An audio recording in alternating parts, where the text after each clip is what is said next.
Thanks for tuning in to this week's episode of the MMA Podcast. It's January 16th, 2013, and it's our 28th episode. We got a guest this week from Occupation Fighter, a documentary you can check out on Netflix. We got 135-pounder Chad the Savage George on. Really looking forward to having him on. That documentary is awesome if you haven't checked it out. Also have a bit of UFC, MMA, Strikeforce news to bring you. The last Strikeforce card was this past Saturday, so we're definitely planning on breaking down that, going over those fights. And there's a UFC card this coming weekend between Belfort and Bisping. A few other fights from that card we're going to break down. So, yeah, let's get to it. We did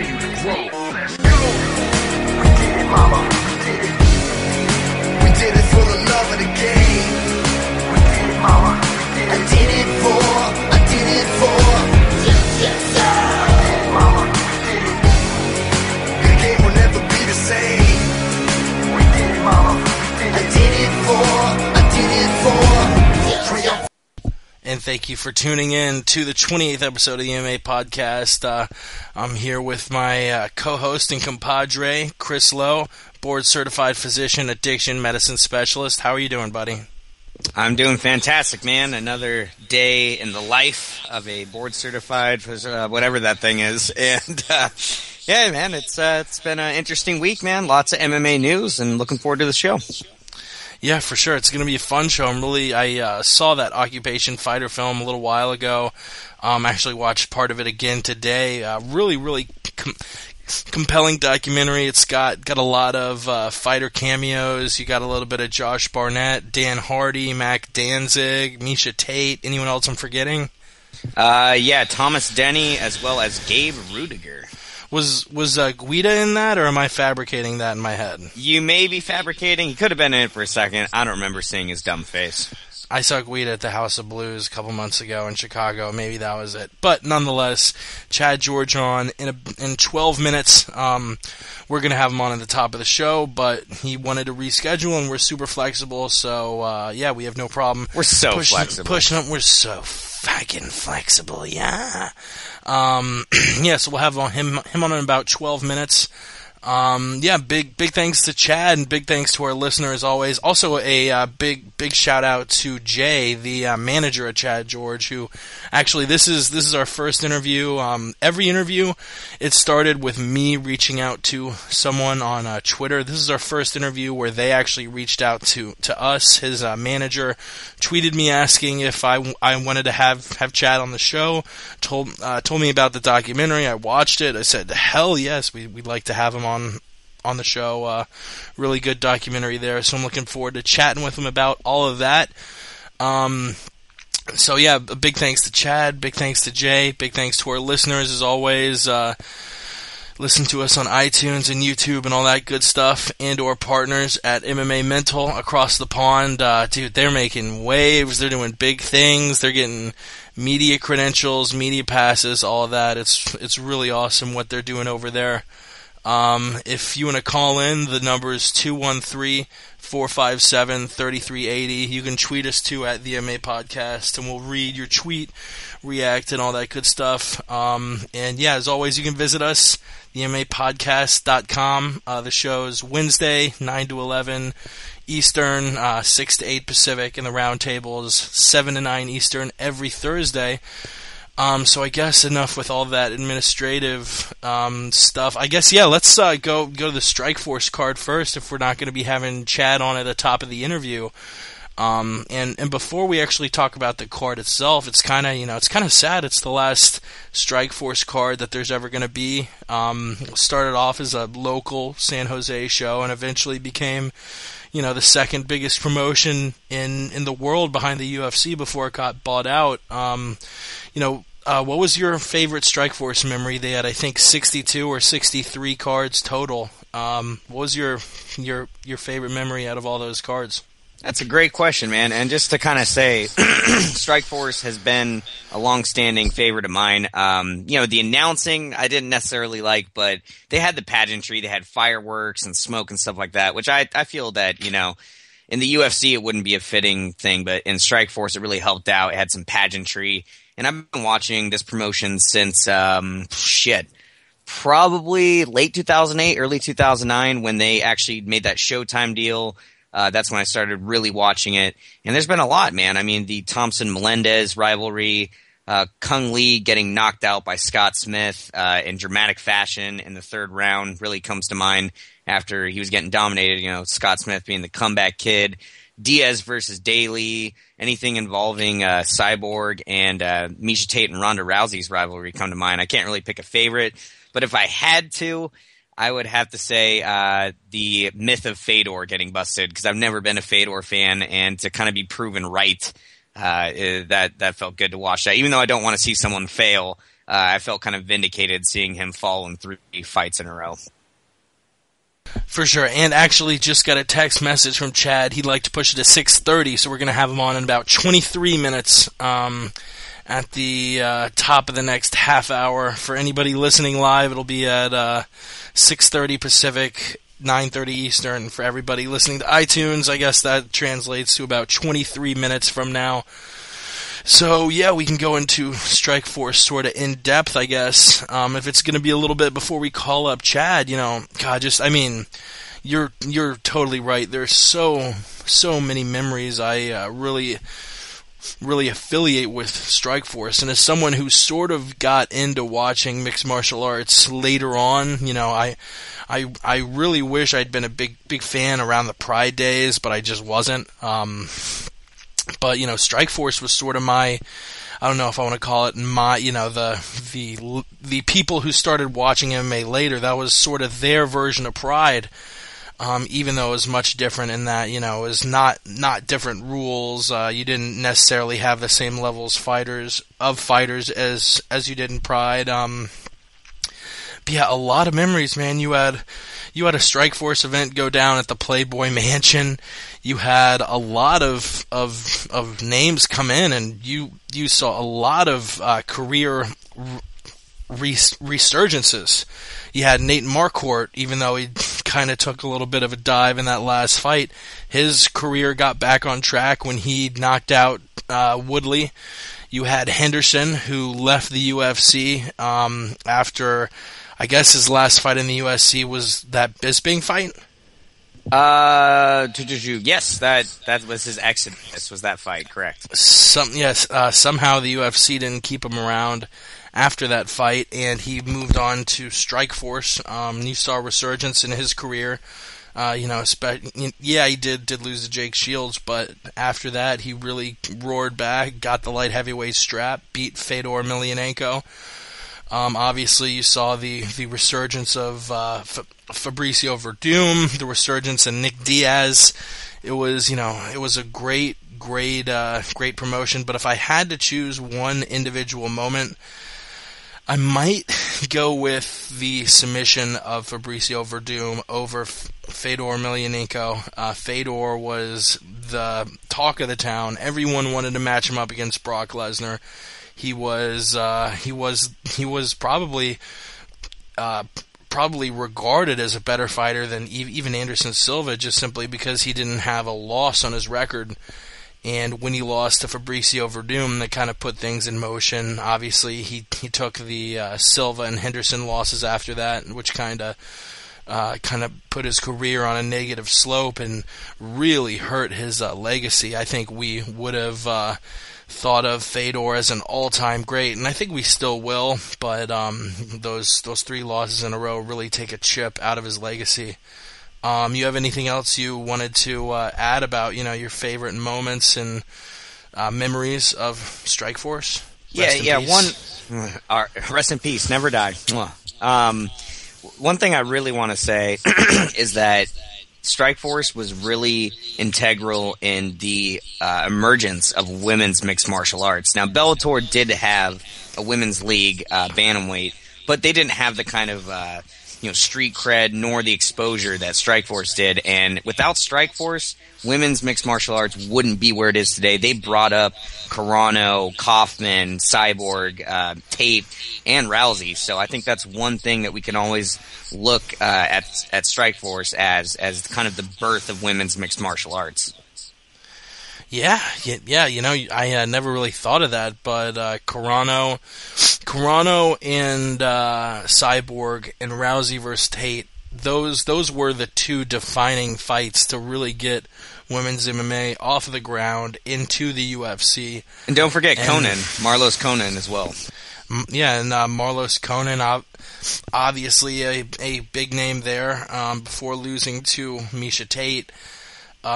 Still, I mean, it really was the birthplace of women's mixed martial arts, and it served as a really cool sort of ancillary league, and we got to see a lot of good stuff. And it's definitely a mixed feeling sort of thing, because I do have very fond memories for Strikeforce, but at the same time, I'm obviously more excited as a fan of the sport to see these fighters come over to the UFC and face the top, the cream of the crop, which I don't think at any point any real mixed martial arts fan could have argued that Strikeforce had better fighters, or even comparably better fighters. Yeah, they had a few, like sort of now you had your Marquardt, your Diaz, your Henderson, your Fedor when he hadn't lost. They definitely had good fighters, but as far as depth and overall competition goes, I don't think Strikeforce really ever challenged the UFC.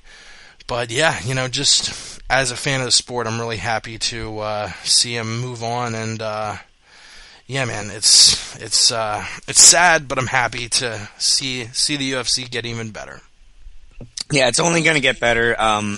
We brought this up many times that the UFC kind of has a bloated roster. Maybe it's too many shows, but I feel that if they kind of make the right business decision, which I'm no business major, but if they actually get maybe some more avenues to run fights, different TV channels, then they could spread out the cards more evenly, and with more top level fighters, which Strikeforce has. I mean, you got Cormier, you got Jake, help me out. Ellenberger, Shields. No, sorry, Luke Rockhold. Sorry, I know I was asking you to read my mind, but you got Rockhold, you got Melendez, Thompson, all these guys that are just fantastic, Jacare. So to see these guys come over and really test their mettle, it's going to prove who really is the best. And kind of like the WEC did with having a select few really big-time guys that came over and made waves, I think we're going to see that with Strikeforce guys, because they are high caliber that train with big-time camps. For sure, yeah. And, this will definitely set up some very interesting matchups. A lot of those matchups we'll be talking about on tonight's show. A lot of Strikeforce bouts announced, particularly the bouts with Daniel Cormier versus Frank Mir, and Gilbert Melendez versus Benson Henderson, both of which will be at UFC on Fox 7. We're going to break both of those down. But we're going to start off with this past Saturday's show. I'll go over the prelims very quickly. Estevan Payan defeating Mike Bravo in the second round via TKO. Adriano Martins defeating George Gurgel via unanimous decision. Roger Gracie defeating Anthony Smith by, guess it, he's a Gracie. It was a submission in the second round. Pat Healy, very dangerous lightweight. I think one of the more underrated lightweights in the world. I agree. Defeating Kurt Hullabaugh via unanimous decision. Tim Kennedy, another underrated guy coming over from Strikeforce, defeating Trevor Smith via third round guillotine. Ryan Couture, Ryan Couture is on a tear. He just beat KJ Noons, and KJ Noons is a good fighter.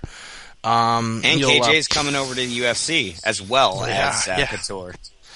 Yeah, so I think a lot of people are going to be underrating him somehow, even though he's the son of, obviously, the UFC Hall of Famer Randy Couture. And Ryan Couture defeating KJ Noons via split decision, 29-28, 30, 29-28, 27-30, 29-28. And that brings us to the main card. The first fight I want to talk about being Ronaldo Jacare Souza defeating Ed Herman at catchweight of 194 pounds. Both guys will come over to the UFC.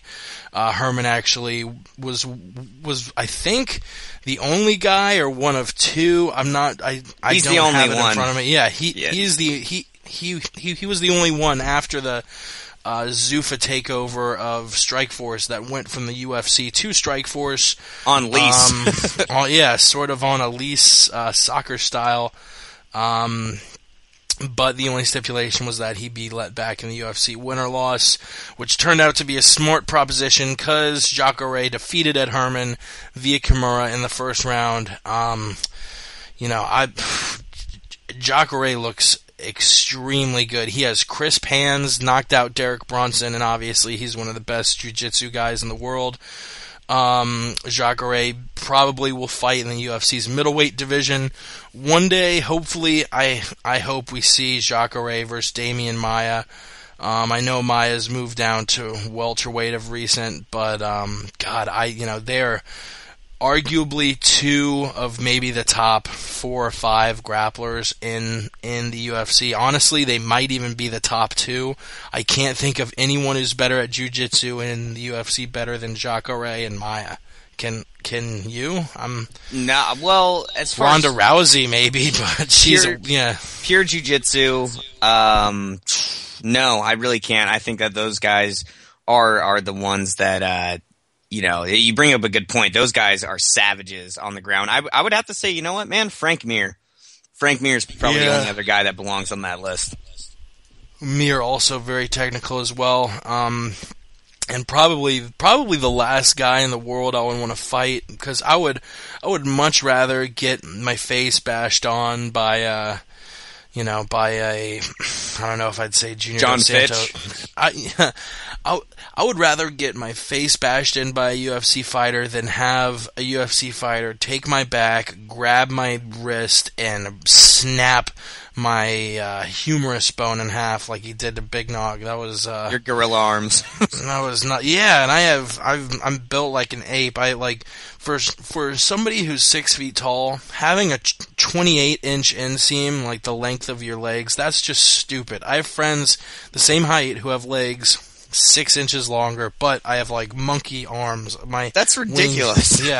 My wingspan is like 6'4", 6'5". So dude, I've got 31-inch waist or or length or whatever the fuck you're talking about. Yeah, and you're 5'8", right? Exactly. Yeah, it doesn't make any sense. Like, literally, this is a true fucking story. Friday night, I was walking to the bar with a couple of buddies, and one of them's 6'4", the other one's 6'6", a couple of tall-ass bitches, but I kept having to be like, dude, slow down. Like, I was like, power, like, they're strolling, they weren't walking slowly, but they were walking at a normal, a normal pace, but I'm like power walking, trying to keep up with them because these cats' legs are so much just longer. Chugging your little midge legs. Dude, I swear to God, we got to the actual bar, and I was covered in sweat because I'm wearing a jacket, and I was literally like, and like I kept on being like, "Hey guys, slow down," and they're like, "Man, we're walking at normal speed." You it's were like, walking like Tom Cruise runs. Exactly. I was. Oh my God! It was not a pretty sight. But so yeah, I would not want my monkey arms to be snapped by Mir. But talking about jiu-jitsu, Jacare, obviously a fight against Maia isn't it's not really a much of a possibility for him next because Maia's fighting at welterweight. Who would be a good opponent for Jacare Souza at middleweight? I'm trying to think of UFC people who are freed up. Obviously, you have guys at the top who are tied up in fights. You have Belfort and Bisping who will be fighting this weekend. Lombard and Okami who will be fighting early March. But there are definitely guys who don't have fights made for them yet. Guys like Chris Weidman, Luke Rockhold, Costa Philippou, Jake Shields comes to mind, even though he's going to be serving a suspension for a little bit. Who in your opinion is a good matchup for Jacare next in the UFC?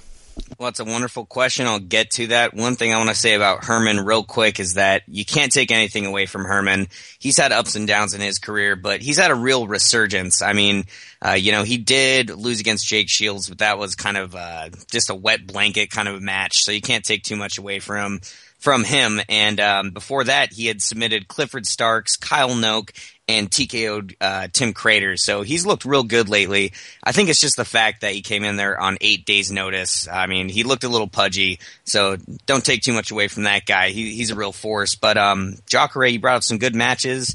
Costa Philippou, I think, is an awesome match. But one that I was thinking of is Francis Carmont, because that guy is on I think a 3-fight win streak, and the guy is a beast on the ground. He always overpowers dudes, but there's no way that he would want to go to the ground with Jacare Souza. And if Jacare can go in there and dominate and finish, Francis Carmont, I think that would really put a stamp on him being on the map in the UFC middleweight division. Yeah, that would make a lot of sense.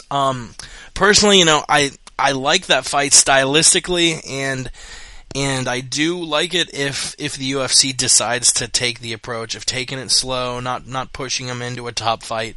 But to be quite frank, I think Jacare is already one of the top 10 middleweights in the UFC. And, man, I don't know if I'd want to see him face a guy as good as Chris Weidman or Luke Rockhold, especially Rockhold, because he fought Jacare semi-recently. Maybe a fight against Costa Philippou. Maybe a fight, man, I'm trying to think who else. Philippou makes the most sense out of a guy that's near the top on a winning, streak. I think that Costa Philippou makes the most sense. You're right on that one. But a lot of different guys. Maybe a dude like Kung Lee coming off that huge win against Rich Franklin. I don't know. That's a stylistic nightmare, dude, for Kung Lee. Yeah, it is. Good night, Irene. Good night, Irene. But yeah, so Jacare now officially a UFC fighter for the first time in his career, and it has been too goddamn long. I'm very much looking forward to seeing him in the UFC, and it's. Just thinking from every angle, I'm looking forward to seeing him fight. I'm looking forward to playing a UFC video game with him in it. It is all around good news bringing all of these guys over to the big show. Let's move on to the next fight. We may only be able to cover this one and the next before we call up Chad in about 7 minutes. But we had Gegard Mousasi, which somehow our buddy Ramsey's from Word on the Street. I don't know how, but somehow he'd never heard of him. Being the MMA fan he is, that shocked me. But you had Jacare, Jacare. You had Gegard having an excellent fight there. I believe he won the fight in the first round via submission over Mike Kyle. Kyle announcing his retirement after the fight. Gegard, another one of these guys, never had a UFC fight in his career, and it's about time to see him in the big show. What fight for you makes sense for him at light heavyweight? There's a lot of fights out there, and this guy is a sleeper in the division. He was actually top 10 ranked at middleweight when he was in Dream, and that says a lot because when he was in Dream and he was top, I think it was number 8 or number 7, something like that. The UFC's middleweight division had essentially been cleared out by Anderson Silva. So you can kind of say, well, he didn't really deserve that ranking. But the fact remains, he finished Jacare Souza with an upkick in Dream. He's fought some really good guys. He actually, in K1's last show, beat a guy that knocked out Peter Ayerts in the fight before that. So the dude not only has world-class kickboxing, he's improved his wrestling. He's got a crazy ground game, crazy guard. What's next for him? I want to see him get a top 15 opponent. We always do this, kind of where we try and look at guys that would make sense. Is Phil Davis lined up for a fight? He is not. There you go. Phil Davis. Let's test out his wrestling. King Mo dominated Mousasi with wrestling. He didn't look impressive in that fight, but the fact remains that Mousasi was on his back for 25 minutes and got taken down probably about 10 times. So I say put him in there against Phil Davis, see if he's improved that wrestling, and if he can beat Phil Davis, then he's definitely UFC caliber, which I think he is. Yeah, and what I thought was really interesting, he was recently on the MMA Hour with Ariel Helwani and was saying that his training camp for the Mike Kyle fight was unlike any training camp he'd ever been through before. He really was taking this UFC merger very seriously and said basically that before this camp, he'd never really trained before, or at least trained like he has for this fight. So he's going to come in here like a man possessed and be working his ass off. I like the Davis fight. You know, you don't necessarily want to put him into title contendership yet. You know, don't have him fight guys like, you know, I really don't think I would want to see him fight Rashad Evans if Rashad beat Little Nog. I don't think I'd want to see him fight the winner of Hendo Machida. I wouldn't want to see him fight Gustafsson. But a nice, I don't want to call Davis a gatekeeper, but a nice top 10 match. You know, talking about gatekeeper, a great gatekeeper at the 205 division now is Forrest Griffin.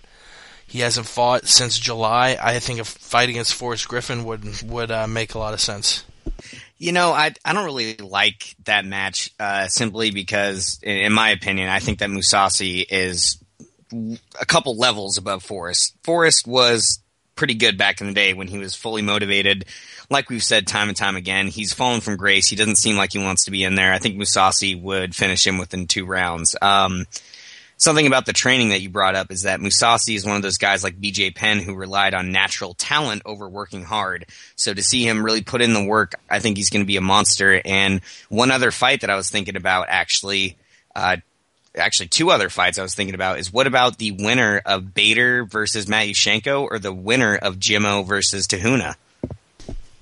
I like both of those.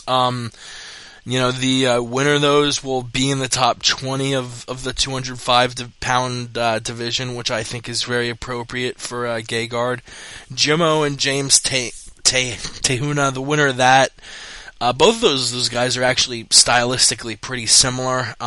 They both have really good skills on the ground, but are more focused on the striking aspect. As far as Beta versus Matyushenko, they're sort of the opposite stylistically. They're both decent standing up, but excel mostly in wrestling and on the ground. Man, just thinking about Gegard's career, it seems like his biggest weakness in all of his losses, you know, I'm looking at his record now. It seems like most of the guys he's lost to have been these guys who are strong wrestlers, like a King Mo. But I do think he would definitely cause problems for any of those 4 guys. I mean, God. Since losing to Akihiro Gono at Pride Bushido 12 in August of 2006, he has lost once. That is insane. He's won 20 fights, lost 1. He's on a 20-1 streak against all pretty notable people. He's fought Hector Lombard. In fact, he fought Lombard right after losing. He's fought Dennis King, fought Evangelista Santos, fought Jacare and beat him with an upkick in the first round, fought Mark Hunt, fought Hinato Sobral, Sokaju, Jake O'Brien, OSP, Mike Kyle. I could go on and on. Kyle was on an impressive streak before losing to Gegard. You know, he's one of the smoothest kickboxers in the UFC now. That he's officially made the switch over, and it's going to be really interesting how his kickboxing is able to stack up against these top guys. Yeah, that was a beautiful breakdown, my friend. I think yet again one of your best. I was totally agreeing with everything.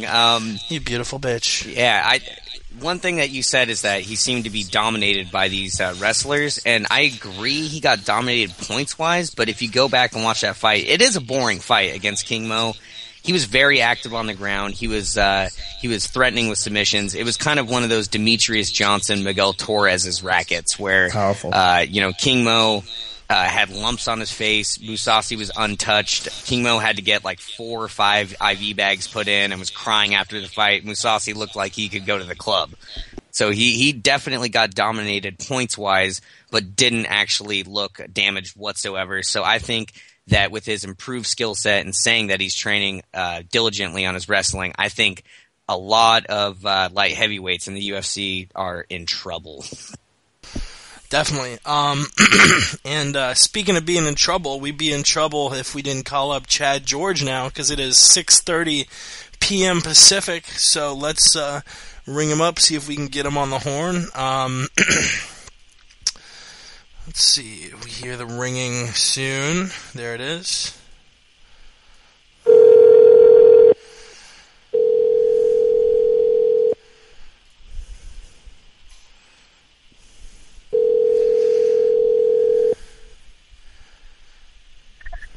Hello? Hey, Chad? Yes. Hey, this is Jake with the MMA podcast. How are you doing today, man? Good. What's going on, Jake? Good, yeah, dude. Thank you so much for coming on the show to chat. Yeah, my pleasure. Thanks for pushing it back a little bit. Yeah, no problem. We're super flexible here. Before we start getting to our questions, how's your day going, man? Walk us through a day in the life of Chad the Savage George. Going good, man. Just wake up, teach, train a little bit, teach some more, try to find a little relaxing time, and, back on it again. I'm going to teach here again in a little bit. Nice. Yeah, your documentary, Occupation Fighter. Let's get straight into that. I have a couple questions about, obviously your training and fights and teaching too, but, obviously the thing you're probably most notable for is that film, Occupation Fighter. It's on Netflix. It's super cheap. If you or a friend has a Netflix, go and check it out. I've actually seen it. I've seen it twice now. It's a dope awesome film. Yeah. How the cameras followed you around for 8 months. How was it to have cameras follow you around for so long, and how often were you able to kind of sneak away and have a moment or two off camera? Well, the whole process was actually kind of, obviously it's a pretty new experience. You move out of the house at 18, and, you thought that was the last time you had to answer to anybody. And so then with you get the cameras all over you, kind of documenting every single moment. But it's really not that bad because, everything was kind of scheduled when I knew the cameras were going to be in.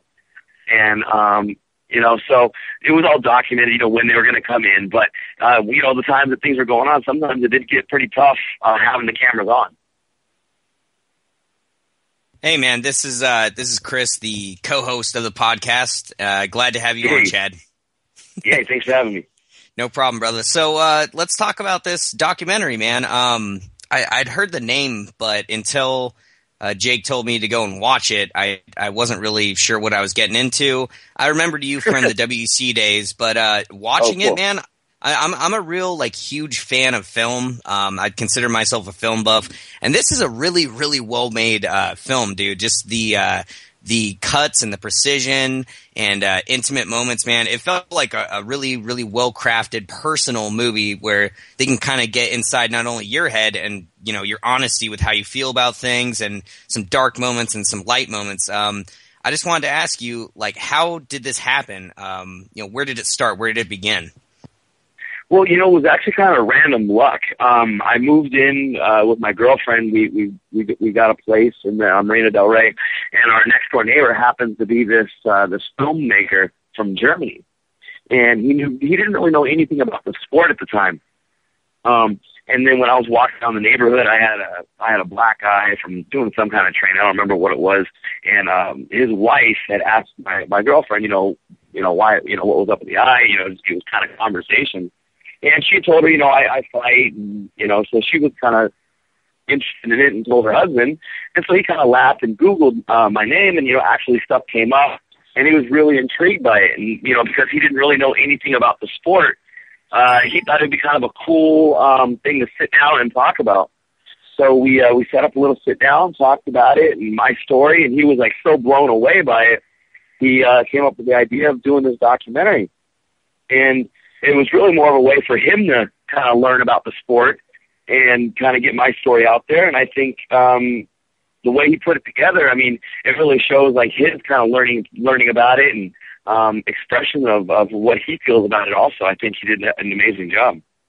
I think he did as well. And to be honest, it seemed very professional. Now you say he was just trying to do this. Was he a filmmaker? I'm sorry if you answered this question. Yeah. Was he was a filmmaker? Did he have any kind of, did he have a lot of experience in it, or was this something new to him as well? Yeah, you know what? He was actually an award-winning filmmaker from Germany. Oh, fantastic! So his background was in documentary making. So it's funny because he considered this his gem project, and as far as he also says, it'll be his last documentary.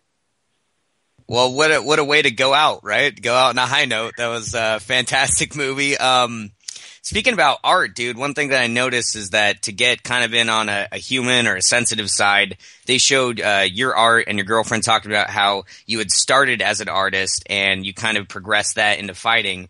I just kind of wanted to talk to you about art, what you like to draw, what kind of styles you like to do, and also about Mac Danzig and how your guys' friendship kind of plays into that. If you can walk us through that. Yeah, well, I mean, I grew up doing graffiti. I've been drawing ever since I was a little kid. And then it went from just a scribble on a paper to a bigger paper to a sketchbook, and then started going out there and kind of seeing how I could use a spray can, and then after all these years, I just went back to being on a pad and a paper and just kind of really just doing it from the mind in a book. And then I went to art and film school. That's what moved me to Los Angeles from Sacramento. And where'd you go? I started training I went to the Art Institute of Los Angeles in Santa Monica. Oh, I definitely know that school. Got a couple buddies that went there. Yes, sir. So I went there, and then that's when I actually got involved in training and MMA. Was just kind of an escape to get kind of in shape a little bit. And one thing led to another, and I had an opportunity to kind of say, what, I want to see if I can take this thing full bore. And I left the art game behind and moved in on a buddy's couch, and the rest is kind of history from there. Well, fantastic. But before I hand the reins back to Jake here, Mac is obviously a fantastic photographer. I've listened to him on the Rogan podcast. I've actually gone to his website and looked at his work. Do you guys kind of bounce off of each other in a creative way? Do you go out with him to take pictures? Does he comment on your art? I mean, how does that affect your guys' friendship? Because I know you guys are training partners, but does that kind of play into your guys' friendship? Both Mac and I are very we like to be isolated when we do our own work. Mac likes to be very out in the wild by himself when he does a lot of his photography. And when I do a lot of my drawing, I actually don't like to be around people. I like to be by myself. And, it's kind of, for me, it's an escape from everything that's going on. I like to zone out and don't talk to me, don't be around me, let me do my thing. So it was kind of a cool idea when we did our art show together, because up until that point, neither of us had really seen too much of each other's work except for little bits of it that we knew we liked it. But we really didn't, see many pieces. And so when the show came together, it was really cool to see, my work and his work blend together, and the show turned out to be a pretty good success. Definitely, yeah. One or two more questions about the actual film. It's being syndicated on an extremely popular website like Netflix. Do you ever have people stop you in the street and be like, "Hey, you're Chad George off of that film on Netflix"?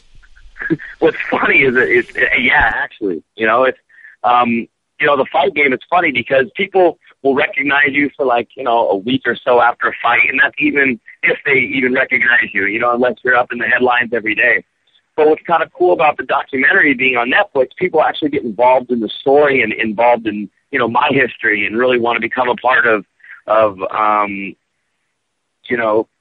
I'm doing. So people actually start to become familiar with kind of me, which is good and bad, because it's really cool that so many people are coming out either, on the streets or on Twitter or all the interviews that we're doing. It's really cool, but at the same time, the downside of it is that because it is a documentary, people build up the idea that we actually have a relationship with each other because they know so much about me. So when I've been approached on a couple occasions now where people kind of expect me to know who they are when they approach me, and it kind of makes it a little uncomfortable. Oh yeah, I bet that's got to be a little rough. Yeah, one of the things that was highlighted in the film, which which I thought was pretty cool. It showed you training, everyday life people, a couple people working for a radio station, K Rock down in L.A. Chris is obviously more used to talking about K Rock than I am. I'm actually in Florida. Chris is in California. It showed you training people. I wanted to ask, how often are you training other people, and how are you able to budget your time to make sure you're still able to train yourself so you're at peak performance for fight time? Well, when the fight gets closer and closer, I definitely do tone it down, the amount of people that I'm training. But for me, I actually really enjoy training people. It's almost therapeutic, and I really use it as a training tool anyways. I think the more I teach people things, it's kind of like drilling for me. The more you drill, the better you get. So, I really enjoy teaching, and I do it as much as I can, even when I'm in training camp. But, I guess on an average day, I'd probably teach between 2 and 3 private lessons, and then I also teach, 1 or 2 group classes a day, too.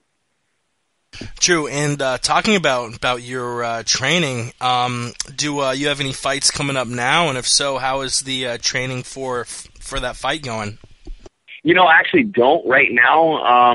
There was a pretty serious injury that was highlighted in the film, which was my back, and it's actually gotten a lot worse. And so I'm actually having back surgery next month to go ahead and get that taken care of. I've got a 12 millimeter herniated disc that I never realized the extent of how bad it was actually blown until I finally got an MRI. Like, I competed in the Worlds this year in November, and I knew something was really wrong, and I was having bad sciatica running down from, my hip all the way to my feet.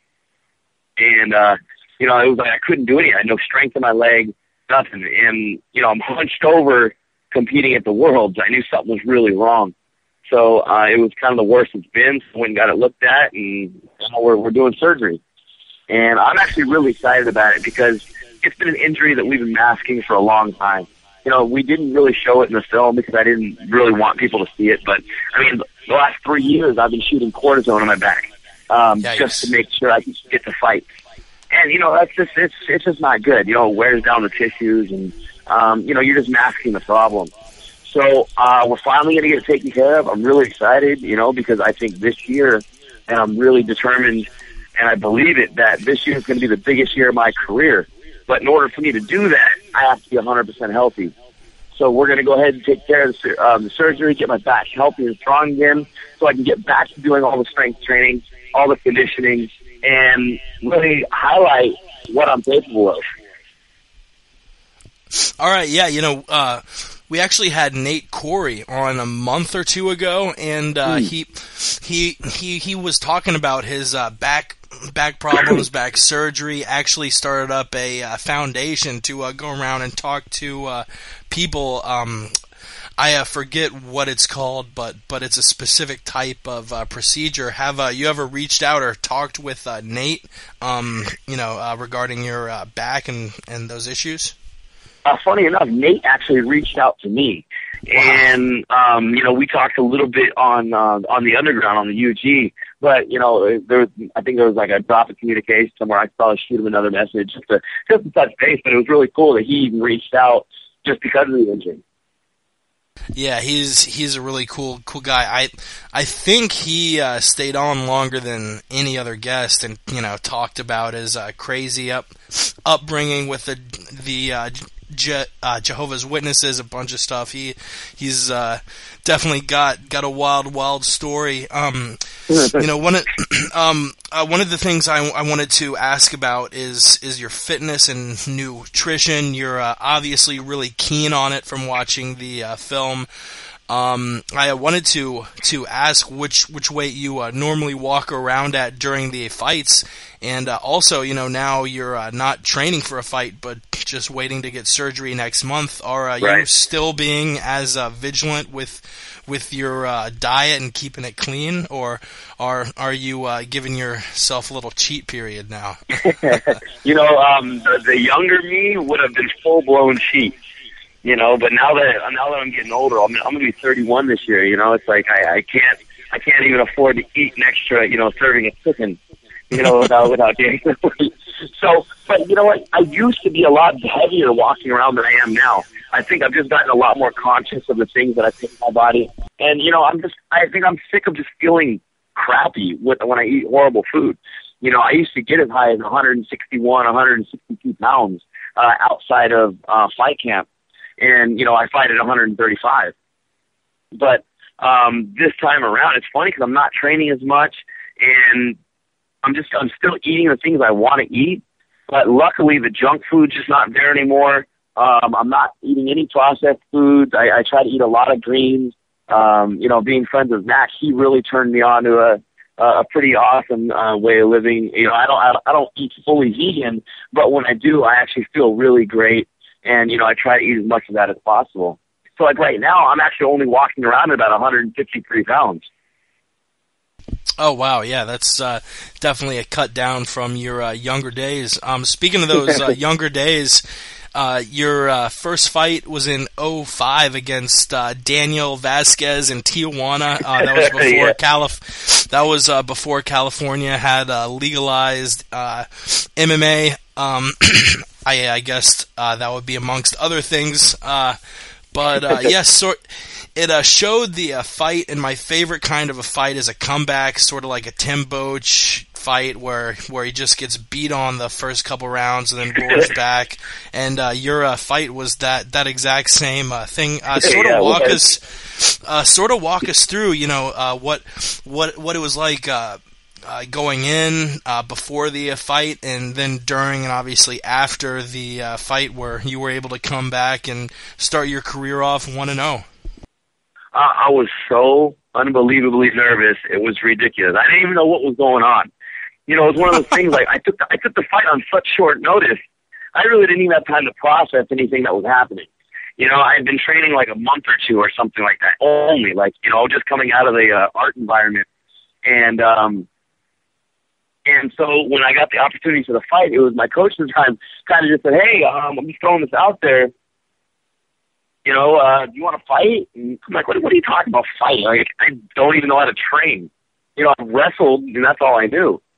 And he goes, well, I'm just throwing it out there. And I said, well, is it paid? And he goes, yep. And I said, huh, okay. Well, interesting. When is it? And he laughed, and he said it was, you know, this Saturday. And I think it was like on a Wednesday or something. And I'm like, what?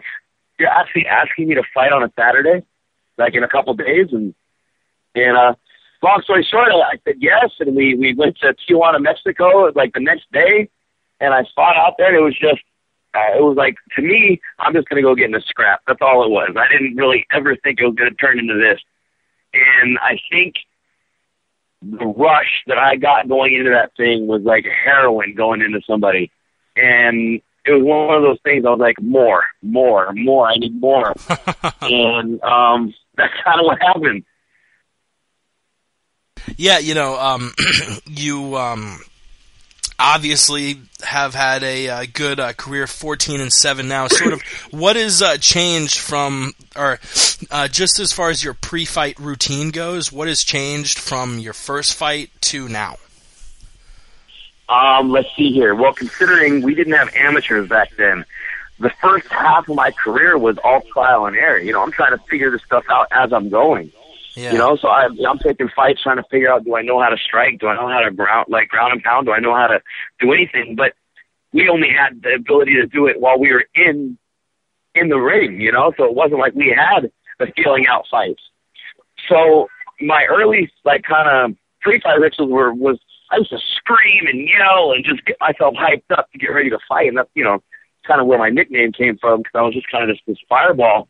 You know, and I always used to mess with guys in my studio, and that's actually how I got the name, but it ironically translated pretty well to my my pre-fight shenanigans, I guess.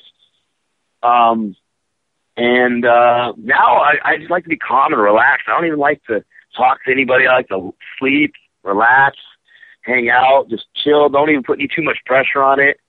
And then, you know, when it's about fight time, stretch, do my warm-up, and go out there and handle business. Another question about your early career. Something I looked up and couldn't really find much information on. Looking at your record, I don't know if I've ever seen on someone's record where they've fought someone 3 times in a row. and you fought a guy named Todd. I don't know how to pronounce Guimond. Guimond.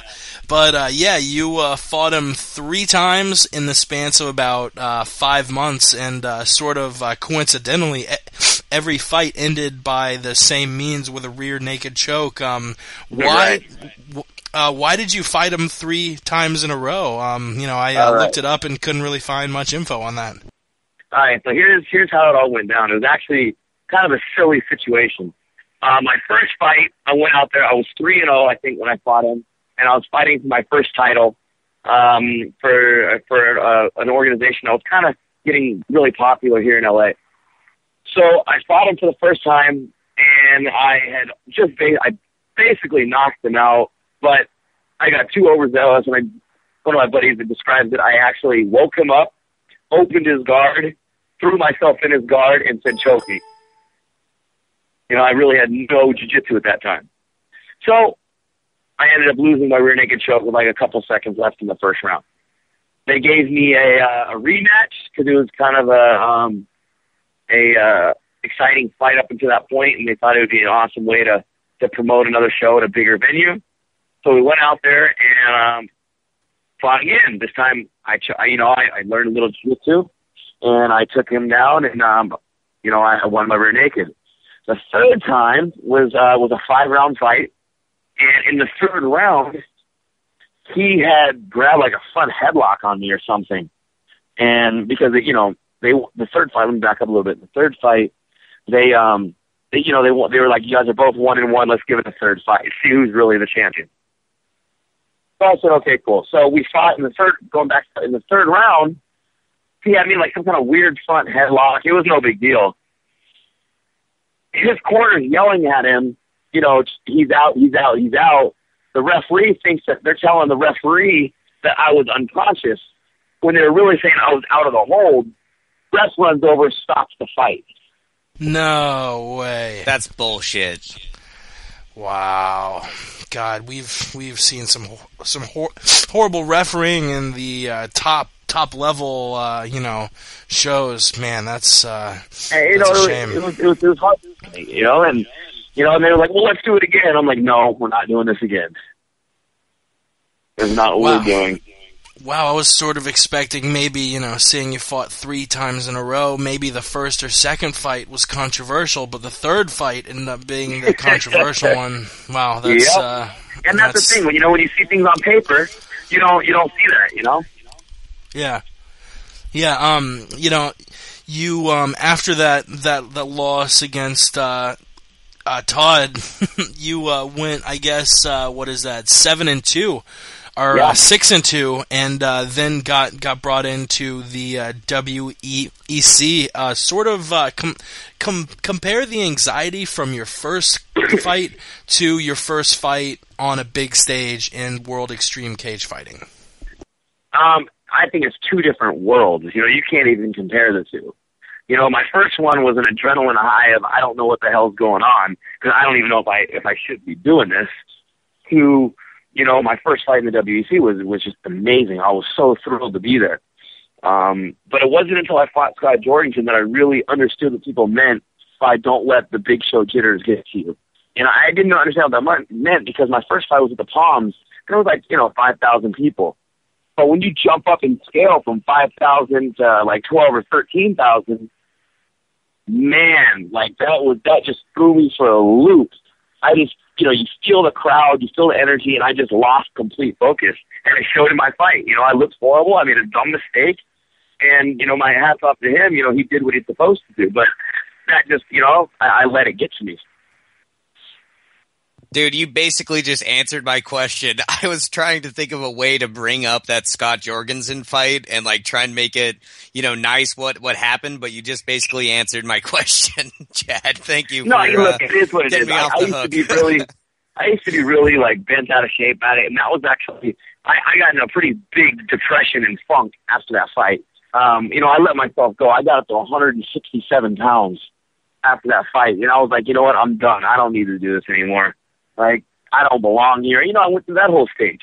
And then when I realized it, I'm like, what am I talking about? I made it to the pinnacle of the sport. I'm fighting one of the best guys in the world, and I just made a mistake. And as soon as I realized that, like, it was easy to get back into the gym, but it took me a little while to get out of the funk. No, I feel that completely, man. I've been there, not on that level. I mean, I've said this time and time again on our podcast. What you guys do is nothing short than spectacular. I mean, you train your butts off. You push your family and, your friends away so that you can be in that gym. You can train your skills. You have to, torque your body. And then you get inside of a cage in front of not only thousands in attendance, but, a lot of people worldwide. So, it's right. It's nothing short than spectacular what you guys do. And you guys are one of a few to be in that kind of class of fighters, kind of current day, Roman warriors in the Coliseum. So, right. Yeah, we appreciate it, man. I can definitely say that watching you guys compete is the whole reason that I'm into it, for sure. Hey, well, I mean, I appreciate it, man. And, hearing that kind of feedback is why at least I know I do it, I truly say it, and I mean it when I say, like, I fight for the people that are, that are out there enjoying it and, fans of the sport and supporters of what we do. So, I mean, thank you guys for that.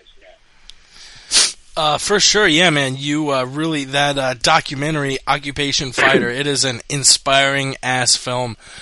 Just a few more questions before we let you go. The film you were training with the PKG team over in California. A lot of fighters will commonly, switch around teams throughout their career. You still training over at PKG? Yep, I'm actually standing in the door at the gym right now. Oh wow, nice. Yeah, so what sort of names would a MMA or UFC fan sort of be accustomed to that you sort of train with on a regular basis? Not too many anymore. A long time ago it would have been a lot more guys. But like since we moved gyms, we opened a new facility, and we've got a lot of up and comers now that I think are actually great training partners to work with. I got a bunch of hungry guys that are ready to make a big thing happen, and they're willing to do whatever it takes to get there. So I got all these up and comers. I got a couple really good pros that are here also, Dominic Clark, Jeremy Humphreys, and of course Mac Danzig. So we've got a good group I should say a small group of real dedicated pros, and then we've got these up and comers that are I'm pretty confident they're going to start making some big waves. Certainly, yeah. Danzig, obviously a name a lot of people are familiar with. He recently lost a pretty close split decision to Takanori Gomi at UFC on Fuel back a few months ago. Does he have a fight made yet, or is he waiting to hear who he gets next? You know what? I'm not too sure. I'll let him. I know Mac's a pretty private person. So, I mean, I'm not sure what all he's going on with that. I thought he won that fight, to be honest. I did too. It was a hell of a fight. I thought he won that fight, and I thought he won the fight against Wyman also. So, but I know he's got a couple things he wants to have happen, so we'll see what happens. Yeah, did you catch his showing on the Rogan podcast, or is that not really something you keep up with? Yeah, I don't keep up too much with too much of the other stuff out there. I know I should, but I don't. Yeah, for sure. But looking forward, you have that surgery in a month, and we definitely wish you the best. You obviously have an indomitable spirit from watching that film, so Thanks, I'm man. Sure you'll get through it with flying colors. But after you get back, you're going to be focusing more on your fighting career than training, correct? Absolutely. I truly believe this. Like I said, this is going to be the biggest year of my career. I did an interview, I forgot the other day, but and I mean this, but this is the year that everybody's going to know my name, and I believe that because this is the year that I'm going to come back and have the strongest year of my career. I just got to get healthy to have it happen. Have the surgery, come back, I want to have one more local fight so I can make another big statement, and then hopefully start kicking in doors for the big show. Definitely, yeah. The UFC would be a better place with you in it. So your goal currently is to reach that UFC bantamweight division. Absolutely, no doubt about it. I know where I belong. I know what I bring to the table, and I know that there's not too many guys that, as long as I show up, that can handle what I'll bring to the cage. And so, but again, I have to be healthy for that to happen, because the fight game is so mental, and if you're not healthy and physically able to be there, then that affects the mental game. And for me, that's been a big part of it for a long time, because I've been having these injuries that I haven't been able to put off. Now we get it taken care of, so we'll be able to see a whole new me. Powerful, Chad George. Those are really powerful words, and we're definitely going to have your eye on your resurgence in 2013, and hopefully this time next year we'll be talking about your next fight in the UFC. We have one more question for you, which I'll pass off to Chris. It's pretty serious. It's a pretty serious topic, but Chris, do you want to? Yeah, absolutely. Chad, Mr. George, are you prepared for this sir. question? Maybe. All right, man. We ask every guest that has been on our show, and it's one of those things that you can tell a lot by a person by the answer to this question. So, okay. What is Chad George's favorite ice cream flavor? Favorite ice cream flavor? Oh, man. Oh man, that's a tough one.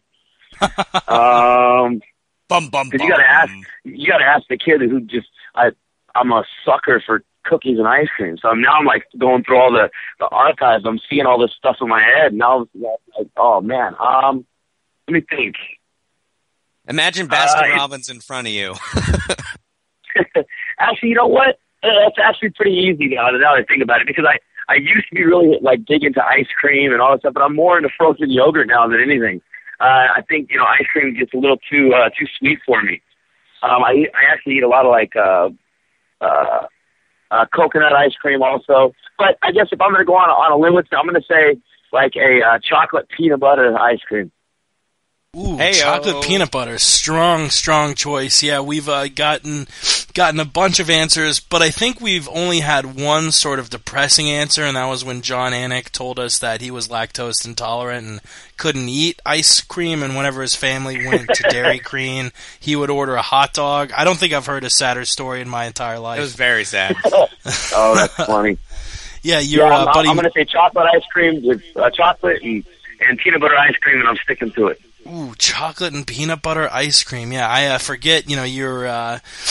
She also was on the film Misha Tate. She I think was the only one who didn't pick a flavor. She said she liked cupcakes better than she liked ice cream. But yeah, Chad, dude, thank you so much for coming on. We really enjoyed your time. Follow him at Savage135. And Chad, did you have any plugs or shout outs before we let you go? Not, my thing is this. I'm so thankful everybody that's been behind me, the film. Thank you guys for having me on. If it wasn't for you guys and all the fans, this wouldn't even be possible. So thank all you guys, my management and Iridium Sports Agency, Jay at FSC, and again, just everybody that's been behind me. Thank you. Yeah, Jay at FSC is a really cool dude. He reached out, and if you have not seen it yet, put it on your instant queue. Whatever. Occupation Fighter is the name of the film. Chad, thank you so much for coming on, and hopefully one day down the road we'll be chatting again. I appreciate it, guys. Thanks a lot. All right, later, man. Cool. All right, bye. And that was bantamweight. That was future UFC bantamweight Chad George coming in to give his 2 cents on the documentary, training other people, his own training. I was glad we got an answer for the ice cream question after watching Occupation Fighter. I was thinking man, I don't know if Holmes even touches ice cream after seeing, oh yeah, I like eating a lot of vegetables cheese and curds. Yeah, for sure. But yeah, definitely follow him, Savage 135. And we are opening back up the phones too. I see we actually have a bunch of people listening live. So if you want to chip in and give us any feedback, talk MMA, whatever you want to do, you can tweet us. And our Twitter handle is the MMA Podcast. Tweet us whatever. We will read your tweet live on air. Or if you'd like to talk to us on person, come on the show. Do it right now. You can call us on Skype. Our Skype handle is the MMA Podcast. Or you can just call us on the phone. That number is 213-457-3380. 213-457-3380. I believe the number is there in the little Ustream box. Man, I wish we could talk about his next matchup, but I'm positive he'll be getting over that back surgery soon and be making waves again. So yeah, you want to pop back onto our Strikeforce conversation? No. All right, let's pop back to that Strikeforce conversation. I think we pretty much covered the whole Gegard Mousasi and Mike Kyle thing. Debacle. Debacle. Let's get to Josh Barnett defeating Nandor Gelmino. I don't think many people thought Nandor would be putting up too much of a fight. Obviously a decent fighter, but nothing around the Josh Barnett, which, sort of a nice transition there. Josh gave the intro to the documentary. He's trained, I guess, with Chad, or is at least friends with him. So yeah, Josh, who gave the, I guess it was the epilogue to that Occupation Fighter film, also fought this past Saturday, back in the win column, defeating Nandor Gelmino via arm triangle choke 2 minutes into the first round. I guess this is broachable. It's still sort of in question whether Josh Barnett's going to be brought over to the UFC. If he isn't brought into the UFC, is this something that's excusable? Is it something that you would understand why the UFC would make that decision, or is it something that you really don't see any reason for whatsoever? I totally missed the question. Are you asking if I think that Barnett should come over to the UFC? I think we both agree he should, but if he isn't, do you think that's excusable on the UFC's behalf? Well, sure. I mean, after that Strikeforce show, he basically went on a pro wrestling style tirade saying that he serves no master, and that's the last thing you want to do when you're just getting back on Dana White's good graces. And talking about the fight, Barnett against Nandor Gelmino was kind of like, Steven Seagal versus the roided up nemesis in any action movie he's been in. You know that he's going to hand trap him and break his neck. So what's the point? You know what I mean? Like, this was just a gimme fight for Barnett. He won, and he won by the same choke that he's beat, in his last two wins against, Brett Rogers and Sergey Karatanov. He did the same exact thing to those guys. He can beat some C and lower B level fighters, but to get on Mike and to say that he serves no master and to get all pro wrestling on it, not the move in the final Strikeforce show when they're transferring contracts for sure. I don't know, man. I definitely think the UFC has opened themselves up to these characters with the whole, Sonnen thing. Sonnen, if Sonnen didn't have as much of a personality and as much of a mouth, and when people say, "Oh, he have the big mouth," is that your Vonderlei? That is my Vanderlei. It isn't nearly as good as yours, but when people say so and so has a big mouth, it's more often than not a negative thing. But when I say Sonnen has a big mouth, I mean it positively. He uses his gift of gab to talk his way into fights he wouldn't otherwise get. I mean, I don't think anyone believes that Chael Sonnen would be fighting for the championship against John Jones if he didn't have his personality and bravado. You've got to accept a little bit of bravado, a little bit of personality, and I think it is going to be a shame if they don't bring over Josh. He is one of the top 10 265ers in the entire world. If he isn't brought over, that's just, I'm much more happy with the UFC brass than I am displeased, especially when you have things like lockouts in sports and steroid scandals and this and that. I'm a lot more happy than I am upset with them, but at the same time, them not bringing over Josh Barnett over some personal shit is unexcusable. He showed up at every single Strikeforce thing that he was scheduled for, from fights to conferences to, everything. He was there. Yes, I think he showed up in Oklahoma City a day late because he was sick or something. But he's a great fighter. Obviously, you've heard him in interviews. He's not one of these guys who's going to be off of his rocker and mentally unstable like a Rampage or something. And I'm going to be pretty upset with the UFC if we don't see him fight in the octagon. I totally agree with what you're saying. People with personalities and bravado like Barnett belong inside the octagon. That's what sells pay-per-views. If everyone was nice to each other, we wouldn't have the kind of pay-per-view sales that that you would want.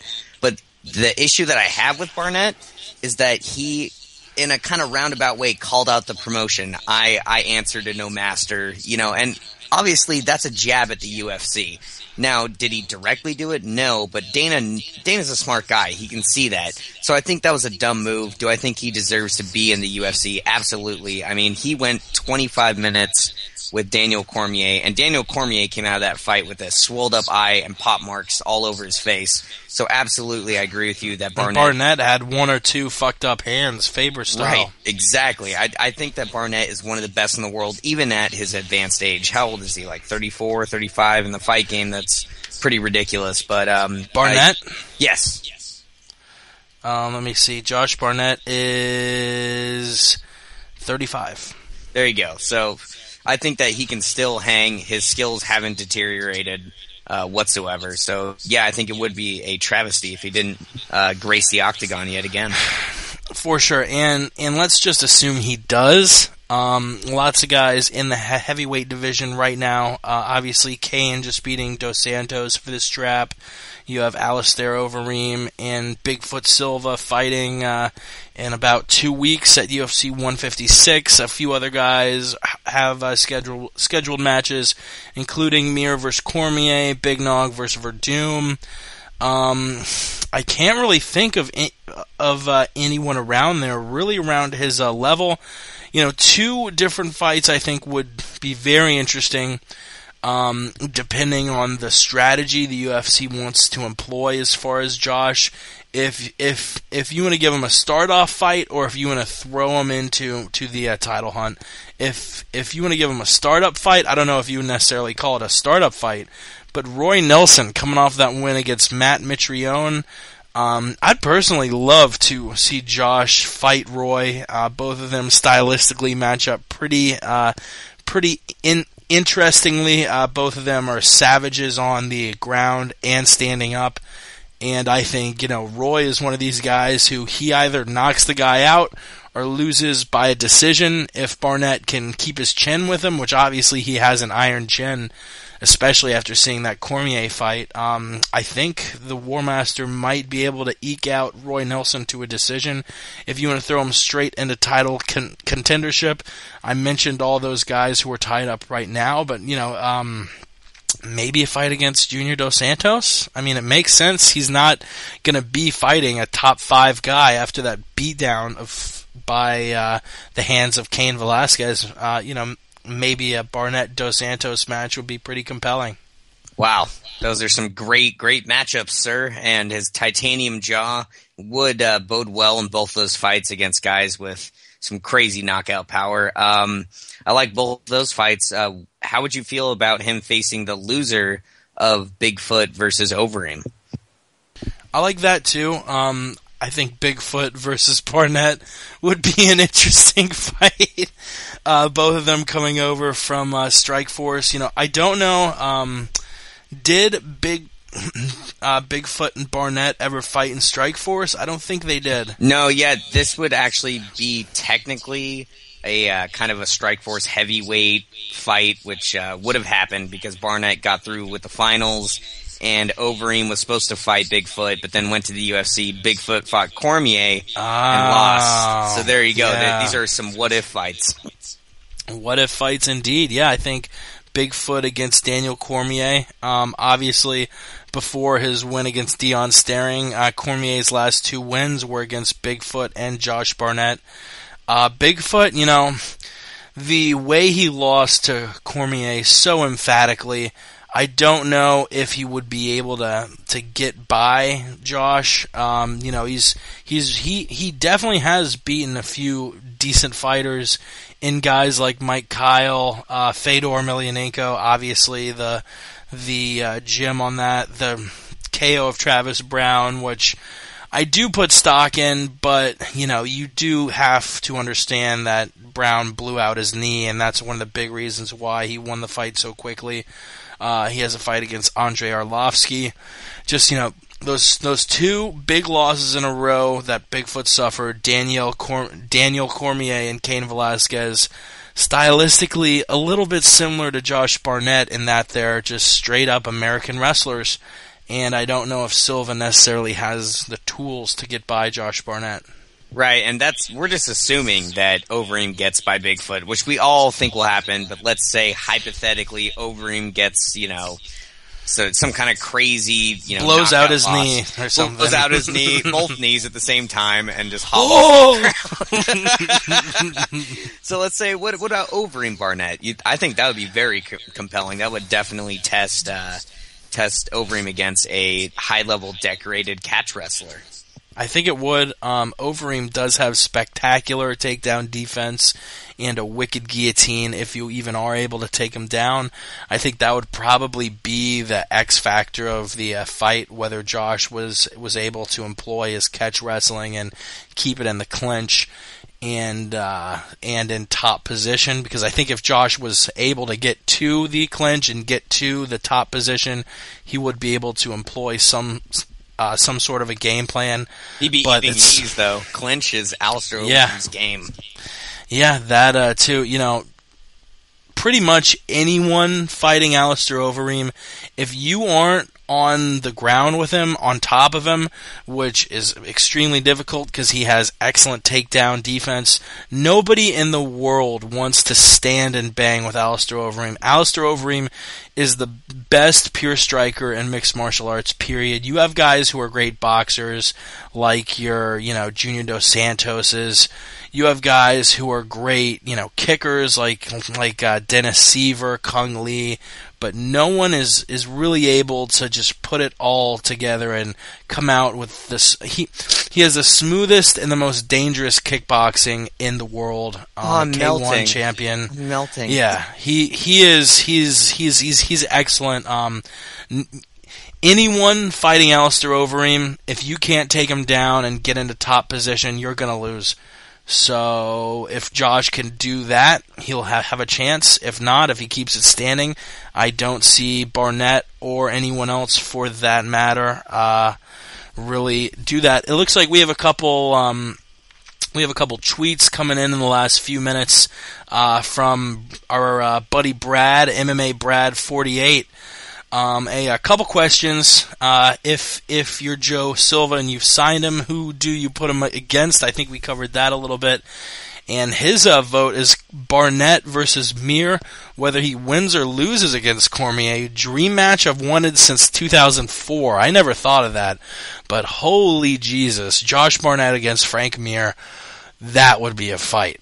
That would be a fight, but I think that Barnett would mop the floor with Frank Mir. Frank Mir is a dangerous fight for anyone. Frank Mir has that ability, like he's shown time and time again, to just snatch a submission. But what I think we're seeing is that even though Josh is a little bit older, he's still more athletic. He's more explosive. I think that Barnett would be able to impose positioning.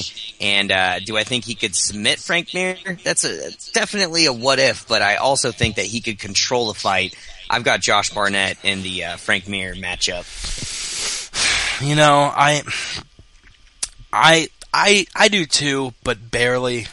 Standing up, I think Josh has a little bit of a advantage. I really haven't ever seen Mir be able to strike with an elite. I almost said an elite welterweight. That wouldn't make any sense. Elite heavyweight. But as far as Barnett going, Mir is dangerous because he puts the most torque on people's joints as far as Brazilian Jiu-Jitsu goes. Maybe two of the most gruesome submissions in UFC history both came at the hands of Frank Mir against Tim Sylvia and against Big Nog, which are two really good grapplers in their own right. Don't forget that Brock Lesnar leg lock. The Brock Lesnar leg lock of doom. I don't know, because Mir, if Mir could tap out Big Nog, he can tap out Barnett, but, Barnett's never lost a submission victory in his entire life. The only submission loss he has was a submission by punches, so it wasn't, like he was arm barred or leg locked or something like that. Jury's out, but by a small edge, submission. I give it to Josh. I think a technical submission is when there's no tap, but when the fighter just can't go on, like they're either choked out unconscious, or if their arm is literally broken, a la Julia Budd versus Ronda Rousey, that's a technical. But I think a submission via punches is you literally tap because you're being ground and pounded and you just want it to end. But gotcha. Yeah, Barnett versus Mir. That would be another really good one. Thank you for tweeting us, Brad. And if anybody else wants to tweet us, and I'll go ahead and shout out his handle. It's MMA Brad 48. If anyone else wants to tweet us or call us, the Twitter handle is the MMA Podcast, and our number, our Skype handle, if you'd like to Skype us and save me a few dollaroonies, our Skype handle is the MMA Podcast, or you can call in and run up my Skype tab, even though it only costs like 1.3 cents per minute, so don't feel bad if you can only call in. Skype is the MMA Podcast. Twitter is the MMA Podcast. Website is themmapodcast.com. All super easy. All one word, the MMA Podcast. And our phone number is 213-457-3380. Let's sort of zoom by these last two so we can get to the news and this weekend's UFC. Maybe wrap it up by 11:30 Eastern or so. A little 2.5 hour podcast action. Okay. You just sent me something on Skype, and I'm apparently horribly at reading and talking at the same time. The last two Strikeforce matches, you had Daniel Cormier defeating Dion Staring in the co-main event. Really quick, thoughts on Frank Mir versus Daniel Cormier. We thought they were going to fight in Strikeforce. Now they're going to fight in the UFC. What are your early thoughts on that match? You there, Chris? It looks like we may have lost our friend Chris. Chris? I'm Are here. you there? It's kind of scratchy. There he is. Kind of scratchy. Can you hear me?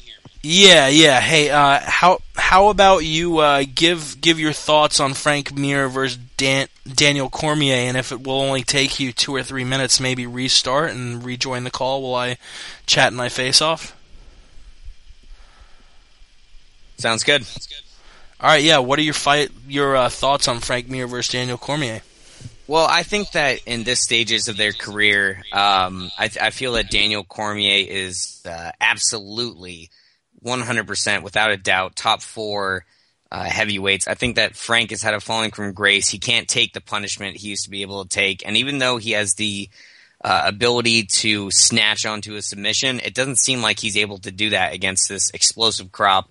And Daniel Cormier is the kind of athlete, Olympic level, that you're not going to be able to snatch onto a submission unless he gives it to you. Daniel Cormier is one of the best in the world. I mean, he lifted Josh Barnett off of his feet and slammed him down like a rag doll. Imagine what he would do to Frank Mir. That's all I'm going to say about that. Exactly. Yeah, so I guess go and restart and rejoin the call. Let me know whenever you're back on, and I will add you back. So hopefully you're able to fix those laptop computer issues. As far as Frank Mir versus Daniel Cormier goes for me, this is obviously going to be a pretty close fight. Cormier, the wrestler, and Frank Mir being the Brazilian Jiu-Jitsu guy.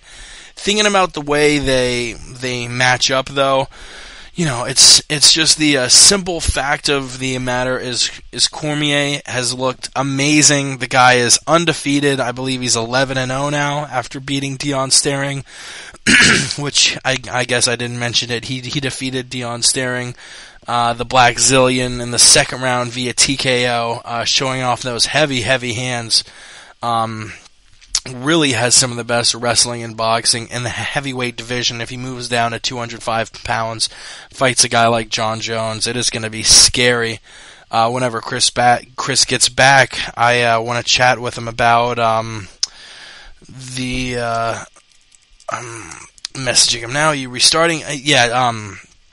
If he moved down to fight John Jones, that would be a hell of a matchup, because he's a big guy and maybe big enough to challenge Jones, both standing up and on the ground, being an Olympic wrestler and a really good boxer. But thinking about Cormier versus Frank Mir, Frank Mir's weakness has seemed to sort of be these top level wrestlers. Mir, I'm thinking back to guys he's lost to. Obviously, lost to Brock Lesnar. He had no answer for Lesnar's wrestling when he took him down and pounded him out. Lost to Shane Carwin, another wrestler. He's 4-3 in his last 7 fights. His 4 wins come against guys who aren't necessarily wrestlers. Czech Congo and Mirko Krokop, who are more strikers. And Nelson, I guess, fits in that striker mold as well. The other win coming against Big Nog, who's in the Brazilian Jiu-Jitsu mold.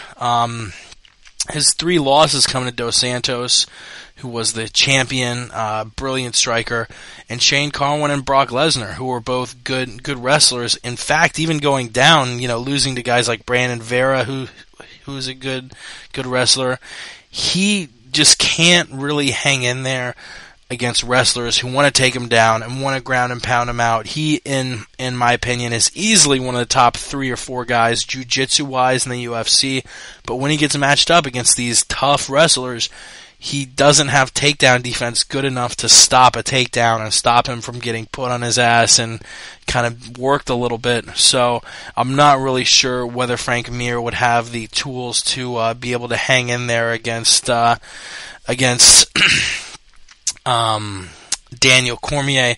And our buddy Brad tweet us back. No problem. We love having people tweet us, some more if you would like to chat anything else. And as far as the UK scene goes, actually our sister podcast, MMA Mental, I don't know if you've checked them out yet, but MMAmental.com, our buddy Ray from the UK, always giving a nice slant to things. He had an interview with Tyson Fury recently that went pretty viral. MMA Mental, they're doing big things. Like I mentioned at the top of the show, just got credentialed as an official media source for the UFC, which is huge. They're able to call into the conference calls now, do all that good stuff. So, we're pairing ourselves up with some good people, and the future is very, very exciting. And it looks like we got Chris back in the conversation. I got him here now. Chris, you back? I'm back. There's my little guy. So I talked ad nauseum about Cormier and Mir. Also did a little MMA shout out, or a MMA mental shout out again, because apparently our buddy Brad, who's been tweeting us, is from the UK. Yeah, one more point about the Cormier thing. If he beats Frank Mir, which I think we both agree he will, do you think he should stay a heavyweight and make a run at the heavyweight title? Because Mir is a top heavy. Just fought for the championship in his last fight, as a matter of fact, against Junior Dos Santos. Do you think he should stay in the heavyweight division or move to light heavyweight to fight champion John Jones? Well, I see no reason why he wouldn't stay at heavyweight. He's had nothing but success. He hasn't lost. There's no reason for him to move down other than to get a competitive edge. I think Daniel Cormier, if he trimmed the fat, he would be one of the best light heavyweights in the world, and I think he would have a legitimate shot at beating John Jones. So it's up to him, man. I think at heavyweight, he's at 230-something pounds. He's looked absolutely amazing, one of the most explosive and decorated heavyweights.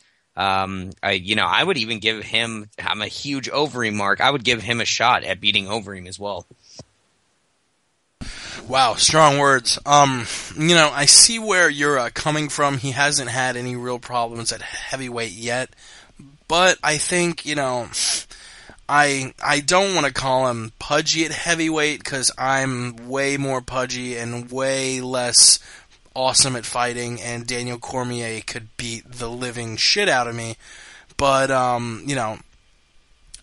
he did wrestle at 211 pounds, I believe, wrestled there, and looks like if he's weighing in at 240 pounds without a cut. If he maybe could change that to 230 without a cut, he could cut to 205. I think we saw Ian McCall cut from 150 to 125 for his last fight at flyweight. If a flyweight can do it, a heavyweight can do it. Drop 25 pounds, weigh in at 205. And easier. And easier, too, yeah. He would be a monster at 205. And, it's sort of one of these things. I think Fedor should have fought at 205. I think Cro Cop should have fought at 205. And I think Cormier should fight at 205 as well, even if he's good enough to eventually get the heavyweight title. I really think fighters should be fighting in the lowest possible weight, and he would. God, I want to see Jones Cormier more than I want to see Jones Anderson. I think Cormier would be an incredible matchup for him. It's if I could make one fight be Joe Silva for a day, it would be Jones Cormier. That is the most intriguing fight in the world for me currently. Yeah, and I'm kind of in a team of my own in thinking that John Jones at this point in his career would destroy Anderson Silva. I'm sorry, he's faced better, bigger competition. Anderson would have a decent shot, but I think that Daniel Cormier would be a much harder fight than Anderson Silva. I think Anderson has probably the best shot of anyone. Vanderlei Silva made news recently saying Anderson's the only guy who has a shot to beat John Jones. Would you go ahead and give me an impression of Vanderlei saying Anderson's the only guy who can beat John Jones? Well, Anderson Silva, he's got the Muay Thai, he's got the Nogueira Jiu-Jitsu, he has a bigger record, and the John, he'll fight nobody, and he'll beat nobody. John. Oh, I can't do it nearly as good as you. You fucking impression bastard. That's, I was going to think, impressioning. Is that even a word? Impressionist. There it is. There he is. Let's move on to the main event. A huge upset. I'm still big on Marquardt. I was saying that Marquardt was maybe the best guy in Strikeforce who was going to be coming over. I said he was going to immediately challenge for the UFC welterweight belt. I was calling out a fight with him and Jake Ellenberger. I was not only on the Nate Marquardt train, I was the fucking conductor, all aboard. I was getting people on. I was checking the tickets. I was loading coal into the little engine. I was conducting that fucking train. That's racist. And, he did not look good on Saturday against Tarek or Tarek? Tarek? Tarek Safadine. Tarek Safadine defeating Nate Marquardt via unanimous decision, 48-47, 49-46, 49-46. Man, what was wrong with Marquardt during this fight, man? Well, I'll tell you what, it's pretty simple. Marquardt looked good in finishing Woodley, but the fact remains that went into the fourth round. I thought Marquardt was going to destroy Woodley within 2 rounds. So I think ultimately what's to be said about this is that Marquardt belongs at middleweight. Yeah, we thought he would be a monster at welterweight, but I think that weight cut is just too much. He doesn't look as explosive and powerful as he looked at middleweight. So I think making that cut down to welterweight has been a detriment to his career. And I think that's what we saw on Saturday night. Yeah, Safadine was really employed the perfect game plan. I actually had it 50-45 Safadine, even though none of the judges saw it the same way. I had Safadine winning every round 10-9. Really employed a perfect, I was thinking when we were actually breaking down the fights last week, thinking, what can Tarek Safadine do to beat Marquardt? I can't think of anything. He pulled the Jose Aldo Uriah Faber card and went hard on the leg kicks and really used the kicks to sort of quell both Marquardt's movement, his ability to employ his wrestling, and also, and in my opinion, was most important. You watch that uppercut Marquardt used to knock out Woodley. That uppercut, really, he has great form. The uppercut starts in his legs. He really drives off of that power from his legs and from his butt. Just really sort of torques it in, uses his entire body for those power punches, and he wasn't able to use his legs to generate that torque, and it sort of turned Marquardt into someone who was using these weaker punches and jabs to sort of keep away Safadine, and that's not his bread and butter. I was waiting for Marquardt to roar back the entire fight. The first round started, and it was all Safadine strikes first with an outside leg kick, and it was just more of the same. He just wasn't able to get around that amazing game plan. And as far as best game plan of 2013, this is an early favorite. I mean, you had Tarek Safadine, huge upset or a huge underdog. I think he was a 3-1 or 4-1 underdog going into the fight. I think it was closer to 4-1. And just Nate. From bell to bell, I was waiting for him to roar back, but he had nothing for Safadine. Safadine is one of those guys in our breakdown on not only the roundtable, but our podcast has some very high-level technical kickboxing. I think he's the best kickboxer to come out of Team Quest, and that being said, training at Team Quest has taught him how to fend off takedowns, work the clinch. He is a very high-level welterweight, but I think more than saying that Safadine had the perfect game plan, I would lean towards saying that Marquardt is better suited for 185. Yeah, he just didn't look very strong. He let Safadine really control a lot of the clinch game. Marquardt spent a good amount of the fight with his back against the cage with, a Safadine pulling underhooks under his arms. Just which it was shocking. I don't know if he was sick maybe, but he just didn't look like the stronger fighter, both standing up and clinching. And that's definitely an argument to send him back to 185.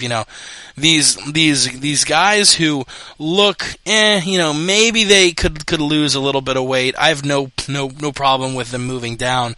But Marquardt is already very jacked and a little bit drawn out at 185. When he announced he was fighting at 170, my first reaction was, what is he gonna have? How is he gonna lose 15 pounds of, when he weighed in back at middleweight, there was not an ounce of fat on his body. So obviously the only thing that you really can draw is, well, if there's no fat to be lost and if there's no water to be lost, because he's already cut out all of the water, the only thing that there's left to lose is either bones, skin, or limbs, or muscle. And I don't think you want to take out any bones. I don't think you want to show up with, like, no skin on your legs. I'm pretty sure hair doesn't weigh much. Like, you shave your entire head, you're only going to lose, like, a quarter of a pound. You don't want to cut off your arm, because those are useful in a fight.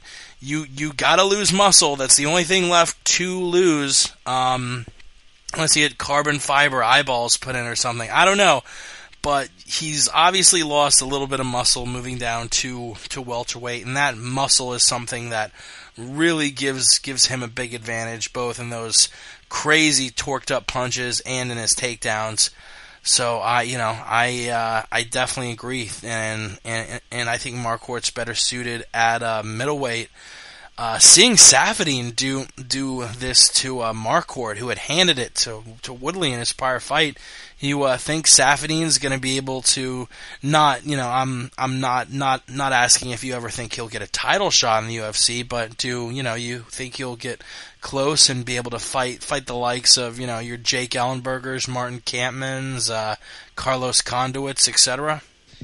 You know what, man? I don't. I think that he's going to have a tough fight in his first UFC fight as champion, but I do not see him beating McDonald, Condit, Ellenberger, Hendricks, Fitch, Maya, Kim, even Dong-Young Kim. I don't see him beating him as well. I think that he kind of lucked out over a drawn-out, less than stellar Nate Marquardt. I think that he's going to be exposed. He's going to look decent, but there's no way he's going to beat top 15 talent in the UFC. I just don't see that happening. He doesn't have that crazy finishing ability, and even though he has good defensive wrestling, it was against a drawn-out Nate Marquardt. I can't see him beating any top 15 guy in the UFC. Hello? Oh, I was muted right there, and that was a good time for our listeners. But no, I don't necessarily think it was a fight where it was that Saffiedine was crazy good. I think it was more that Marquardt was not really at 100%, and also Saffiedine employed a brilliant game plan. I don't know he'd be able to employ against any other guys. But shoot, maybe he gets the fight, but I don't see him staying up in title contendership long for UFC. What about Nate at middleweight? You think he would hang in with this new crop of middleweight guys like your Costa Philippus, your Luke Rockholds, your who else? Your Chris Weidmans. Well, I think. Look at his track record. He went from middleweight, from fighting Dan Miller and dominating him, to trying to drop down to welterweight, got cut from the UFC, beat Woodley, lost to Saffiedine. If you look at who he's beaten Damian Maia, Husmar Palhares, Martin Kampman, Wilson Gouveia, a lot of guys. Brock Lesnar. He's lost to Anderson Silva, Yushin Okami, as well as who else has he lost to? Can't really think. But either way, I think that Nate Marquardt is a top I'd say 12 middleweight at this point in the current crop. Top 12, going specific, my friend. Yes. Yes. So I guess that sort of wraps up our Strikeforce breakdown. And man, you know what? I just realized this may be the last time we ever talk about Strikeforce on the MMA podcast. Powerful. You have any last words for our buddies over at Strikeforce? Sure. Thank you very much. And there's a brighter future for your athletes and more money. Definitely, and it started off as a local show. I have sad piano music playing now. It started off as a beautiful local show in San Jose. Big thanks to Larry Coker for bringing Scott it to Coker. the Larry Coker, Scott Coker. He's a football coach. Way to fuck up the eulogy for Strikeforce, Jake. Strikeforce, you were great. We had a lot of good moments, me and you, But you just weren't good enough. both on Showtime and on CBS. We fathered a couple babies. We had very special nights with you and me, but Bodily fluids were exchanged. lots of bodily fluids. But I think it's time we say goodbye, Strike Force. So until I see you, I guess whether it was Bigfoot caving in Fedor's face, Dan Henderson caving in Fedor's face, Nick Diaz flicking off Frank Shamrock, Cyborg taking extremely, extremely high amounts of steroids, Misha Tate's booty clap. Misha Tate's booty clap. We saw a star born in Ronda Rousey. We saw lots of stars born. We saw a star born in Kung Lee coming out of San Jose. Supernovas, actually. We literally once saw a supernova at Strike Force. We saw the resurgence of Dan Henderson, the fall of a career in Fedor Emelianenko. That's about it. Man, I could go on and on, but we had a really time, you and me, a really beautiful time, you and me, Strike Force. And Me too. Menage a trois. You will be missed.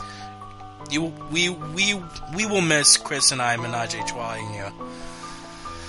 Goodbye, Strike Force. All right, that's it for the sad music. You ready for the news, my friend? Mm-hmm. News time.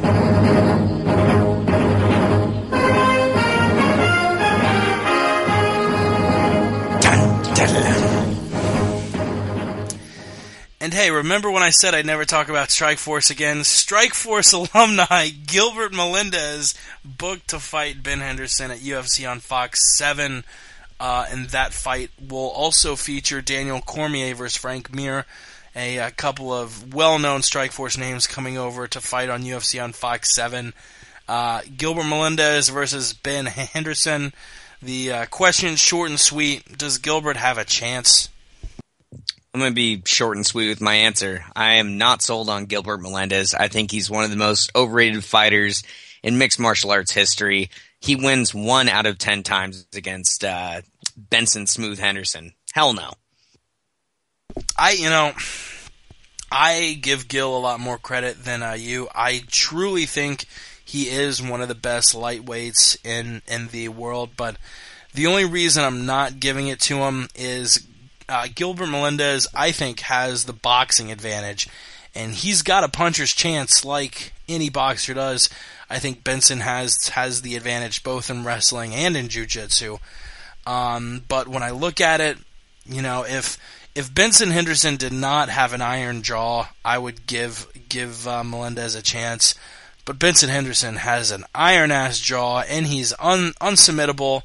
In my eyes, Bendo is alongside Jose Aldo, George St. Pierre, and Anderson Silva as the best pound-for-pound fighters in the entire world, and I'll stick by that until he loses. People give him shit for his last few fights being decision wins, but you know what? He's not one of these guys like a Fitch who will just lay on you. He is an exciting fighter. He goes for the finish. He is an explosive guy. I got 99 problems, but the Fitch ain't one. I don't think Gilbert has much of a chance here. So we will move on. Dan Hardy versus Matt Brown, also booked at UFC on Fox 7. What are your early thoughts on that? I'm assuming Brown's going to be a heavy favorite coming off a very productive 2012, where I believe he went 4-0. What are your early thoughts, Brown versus Hardy? Early thoughts are Dan Hardy is a new guy after going on that horrible loss streak. And I enjoyed it. I thought that Dan Hardy talked a lot of shit coming into his fight with GSP. And to see him lose 4 in a row, I thought it was justice. I was like, okay, you talked a lot of shit, and now you can't hang with anyone. But he's on a 2-fight win streak, won by a finish against Dwayne Ludwig and dominating Amir Sadallah. So he's looked decent. But I think he's in over his head against Matt Brown. Matt Brown has turned it around way more than Dan Hardy has.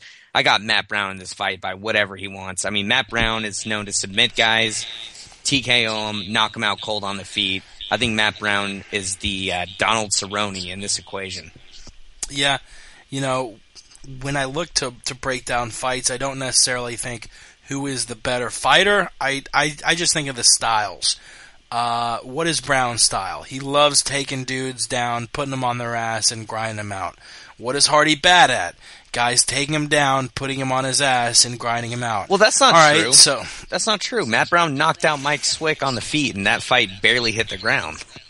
But if it would have gone on longer, I think Brown, yes, he did get a swift KO, but I think he's going to try and employ more of a wrestling. You know, he's really good all around. He's a brown belt in judo, a purple belt in Brazilian jiu-jitsu. But you know, the guy started off, I believe, wrestling. I believe that's his base. You know, even before his stint on The Ultimate Fighter, he was training at Throwdown and also in Seattle with Matt Hume. Really good wrestler, and stylistically, at least against Hardy, what I see happening is Brown really using his takedowns, taking advantage of Hardy's weakness at takedown defense. And another thing which is not even debatable is that Matt Brown has an iron chin. He's lost 11 fights, none of them by KO or TKO, 2 decisions and 9 submissions. So really it seems like the only way to beat Brown is to defeat him grappling and either use that advantage to get you a submission or wait it out until the judges' table. Hardy, I don't believe, is a good enough grappler to do that. He has 1 win by submission, and I believe it was early on in his career. It was back in 2005. Brown's got an iron chin. Dan Hardy really is a little bit of a 1D fighter, and sort of like you were saying, with a guy with such a big tool belt like Donald Cerrone. I have Matt Brown all day in this one. Yeah, man. I wasn't actually too sure about Matt Brown's wrestling credentials. The only thing I knew about his previous career before fighting was being a personal trainer. I haven't heard anything about him being a wrestler, so if he is a wrestler, I apologize. I didn't know that. The one thing that I look at is his current 4-fight win streak, and 3 of those knockouts came on the feet against Luis Ramos, Chris Cope, and Mike Swick, and none of those fights hit the ground. I think actually the Swick fight hit the ground, but it wasn't for that long. So I don't consider Matt Brown a wrestler. I consider him a grinder, whether it's against the cage, on the ground, or standing with strikes. So I never considered that guy a wrestler at all. That's why I brought that up. He really grinded out Stephen Thompson. Yes. Just literally just grinded him the fuck out and really showed off his wrestling acumen. I'm not sure if he wrestled, if that was his main focus before he trained. I know he wrestled bears and lions. That's it. Yeah, grizzly bears and lions. That's true. He did wrestle yaks. He wrestled Stephen Thompson, but can you blame him? Stephen Thompson is a wonderkind. George St. Pierre said that Stephen Thompson is the greatest striker he's ever trained with. So if George St. Pierre is saying that, you better get that kid on his back and quick. Yeah, right. Let's move on, moving down the list swiftly. Tito Ortiz saying he wants Cyborg Santos to have a few warm-up fights at 135 pounds. You think that's a wise move? Sure, yeah. Why not? Test the waters out. Cyborg, I'm sure, wants to get in there against Rousey. They've had a war of words, but the fact remains that Cyborg has never actually made that weight and fought in a professional fight, to my knowledge. So, yeah, I agree with him. As much as I hate to agree with Tito Ortiz, yes. And as much as I love to disagree with Tito Ortiz, I think I'm going to... Actually, I think I'm just going to still disagree with him. You really can push yourself in training cardio-wise to test out the waters. You can make the cut now while you don't have a fight scheduled and see if it's possible. Do a bunch of cardio, see if your cardio can stay up to date. The only reason I think it's a bad choice is because Dana White has made it clear that this whole women's MMA thing in the UFC is only a test. And it's not permanent, and it could be permanent, but there's no guarantees. We might see women's MMA in the UFC in all the coming years. We might see the first and last women's fight in 2013. We just simply don't know what's going to happen. And you got to strike while the iron's hot. You've got to sow your seeds while the sun's still up. And if they wait too long, if Ronda Rousey loses a fight against somebody that's not her, the women's MMA division might be pulled out of the UFC, and the next one down as far as women's MMA goes will probably be Bellator and Invicta, and there you're talking about getting 5 to 10% the amount you're going to make, both in sponsorships and straight from the promotion. So I don't really think it's that wise an idea, just simply because Dana White has, man, that's the first time I yawned during a podcast. Jesus Christ. I am tired. But no, yeah, just the fact that Dana White hasn't guaranteed how long the division's going to stay around. I don't think it's a good idea. Oh, I totally see your point, man. I really do, and I can't disagree with you at all. I think we just have two differing opinions. My mistake there. Two differing opinions, so I totally see it, man. I mean, you only have so long to impress Dana and keep the women's division in the UFC capitalized while you can. I agree. I hate you for agreeing and disagreeing with me. Yeah, it's hard.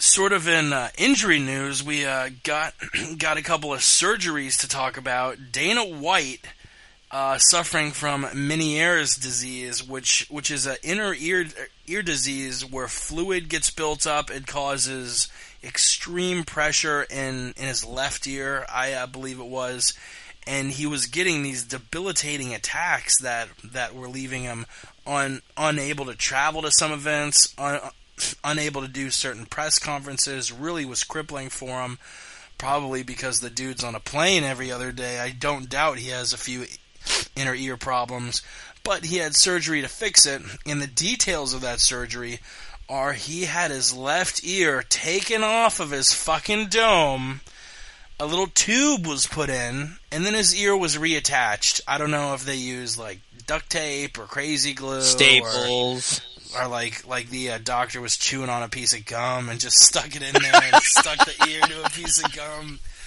But yeah, Jesus Christ, he had his ear taken off his dome and put back. That was yesterday, so luckily, if anything would have gone wrong, we would have heard by now. So thankfully, the UFC president made it through fine, and there's a 70% success rate, so more likely than not, he's going to be through with that craziness. Nothing really to debate about the topic, but have you or any of your friends ever had any sketchier kind of procedure done, getting their ear taken off of their dome? What the fuck? Well, it's a great question. I actually knew a person who had the same exact problem. It was a lady that I was renting a house from in 2008, and we had a long chat about it. It's imagine the most intense vertigo to where not only do you throw up, but all you can do for about 3 or 4 hours is lay down and hope for the best. Yeah, it's some rough stuff. As far as a sketchier surgery, there is a kid that I know right now who has to fix his color blindness, they have to drill into his skull and remove a piece and do some surgery, as well as removing a part of his spine. So definitely, yeah, there are sketchier surgeries out there, but I definitely feel for Dana, and I can only hope for the best for the guy. He's the reason why the sport is where it is today. I sort of feel like if I was colorblind and a doctor asked, well, Jacob, we've got a surgery here to fix your color blindness. We're gonna drill into your skull and fuck with your brain and your eye, and just really fuck with a bunch of stuff inside of your skull. Cool?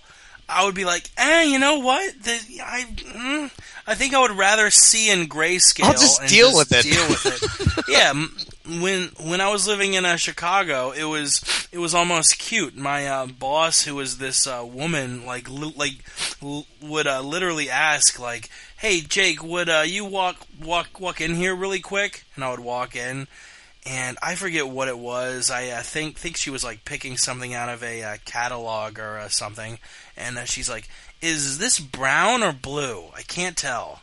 It's either dark brown or dark blue." I was like, it's dark blue. Are you colorblind? She's like, yeah, I am. So if, and she lives in the inner city of Chicago, or like literally the train stations there go by colors. There's the red line, the blue line, the green line, the purple line. So you got to know your colors a little bit there. So if she can survive living in a big city where the subway is arranged by color, then I think everyone's fine to live with a little color blindness. Yeah. God, as far as thinking of anyone I know who's been through a sketchier surgery, the only one that comes to mind is a really good friend of mine, Everett. I'll try and make this as short as possible. Basically, our freshman year of college, he fell off the third story of a parking garage and landed on his arms landed on his face and arms, fucked his entire face up. His jaw was dangling off his head like the fucking crypt keeper. He had 16 hours of surgery, basically to reconstruct his face. And I was expecting to see someone who did not look human. And with the wonders of modern medicine, the dude came out and he did have a very skinny face. And after the surgery, he just had Kanye West cheeks, and that was it. He just had a broader jaw, and so he ended up being fine. But he had a tracheotomy for a few months. It was a crazy thing but he went through, and he actually has surgery in a week because the metal plates they put in his jaw are starting to poke through his jaw. Yeah, that's probably the only thing that comes straight to mind. In another bit of surgery news, Boss Rutten of Here Comes the Boom fame and Inside MMA of all things to on talk Access. about. Oh yeah, of Rutten. Well, I mean, I'm not looking at mainstream appeal here. Obviously, one of the best heavyweight fighters of all time. Fought in a whole bunch of promotions, was a UFC champion, was a Rings champion, has a lot of fun stories, was a Pride commentator, one of the more entertaining commentators in MMA history. I don't know why the UFC hasn't brought him in officially as a commentator or just a personality to put on one of their mini shows. But Boss Rutten actually had neck surgery recently. So we really wish the best for him and his family. Do you have any clue why the UFC hasn't brought him in and put him on any of their shows or anything like that? I really don't. And on top of that, I didn't even hear about this. I'm pretty active on Twitter. I don't follow Boss, so I wish him the best recovery. I hadn't heard a thing about this. And as far as why they haven't brought him in, I would have to imagine availability. I would have to imagine that Boss Rutten has a lot going on. I know he runs a gym in Thousand Oaks, which is a couple cities over from me.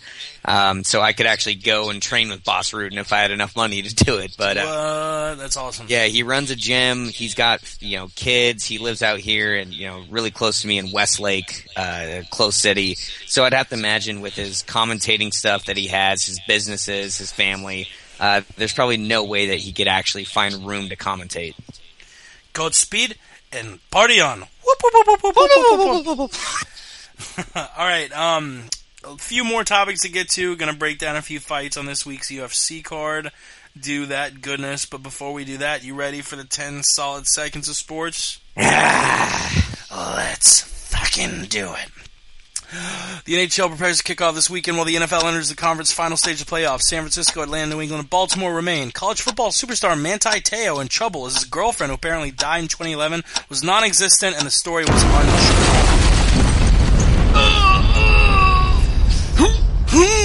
Yeah, that was one of the more bizarre stories I've ever seen. College football superstar Manti Te'o. It was a huge story that his girlfriend passed away, and he was playing for his dead girlfriend. And news came out today. Hey, that whole story about his dead girlfriend didn't exist, and Notre Dame made it up for publicity. Mantis Toboggan? Mantis Toboggan, superstar. I never thought how close his name is to Mantis Toboggan. That's awesome. Mantis Toboggan, indeed. A few more news bits. Farmington Hills, Michigan, making the news recently, looking to bar minors from mixed martial arts shows. Do you agree or disagree with this? Haven't heard a thing about it. Don't have much to say. I had no idea what they were doing, and if it's Michigan looking to bar minors from MMA, then that's their thing. They're obviously going to have to vote on it, and that's up to that city. You know, I see why people would want to think that, and obviously, you know, I'm not sure if you've got to be 18 to buy tickets to a MMA event. Maybe that's a good idea, but really I think it should be left up to a parent. You know, if I had a 15, 16-year-old kid who was really big into MMA, of course I'd bring him into a UFC show. But at the same time, it kind of just is lumped in with that whole thing of whether they have good intentions or not. You know, it's being this whole push is being driven by people who are just uncomfortable with change, uncomfortable with these sports. You know, you have people like John McCain who call it human cockfighting. And if anything, you know what? Good job, Farmington Hills. Now, no mixed martial arts are going to come to your town and try and put on any shows. I'm sure your local arena is going to be very happy with the local government turning away every mixed martial arts show in the country. This law isn't going to do anything but take money away from the citizens of Farmington Hills. So you know what? Good job, Councilman Clusterfuck. You're obviously doing a really great job for Farmington Hills, Michigan. Yep. And we will move on. Junior Dos Santos coming out as gay. No, Junior Dos Santos coming out he's gay? saying he's blaming personal problems on his loss at UFC 155. Do you believe this at all? Do you think personal problems were to blame, or do you think this is just an excuse? Well, I'll tell you what, man. I don't know Junior Dos Santos, and whether he had personal problems or injuries, that's on him. What I do believe is that he believes that. JDS believes that, you know, that loss can be attributed to that, and honestly, man, that's on him. If he wants to believe that and not admit that Kane was the better man, that's his call. BJ Penn is notorious for coming out and, coming up with excuses for losses. A lot of guys do it. And I think if I was a mixed martial arts fighter, I would be in the same boat. I would accept it at first, and then a couple days later go, oh, you know what? Dude, I had strep throat, or, oh, dude, my girlfriend broke up with me. So, whatever. I mean, Kane obviously was the much better man that night. He definitely was. I do agree that Kane was the better man, but it sort of answers. I think it's totally legit just because Junior Dos Santos, after that first round, after he got his ass handed to him, looked like all the will in his body was just sucked out of him.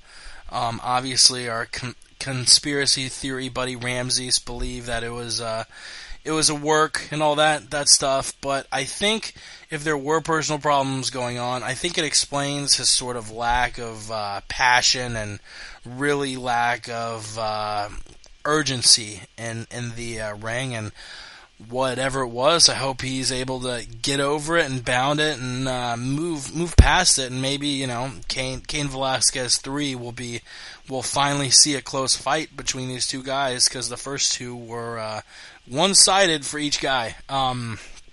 Couple more news bits. Ronda Rousey tweets out a video about the Sandy Hook shooting, saying it might be a conspiracy.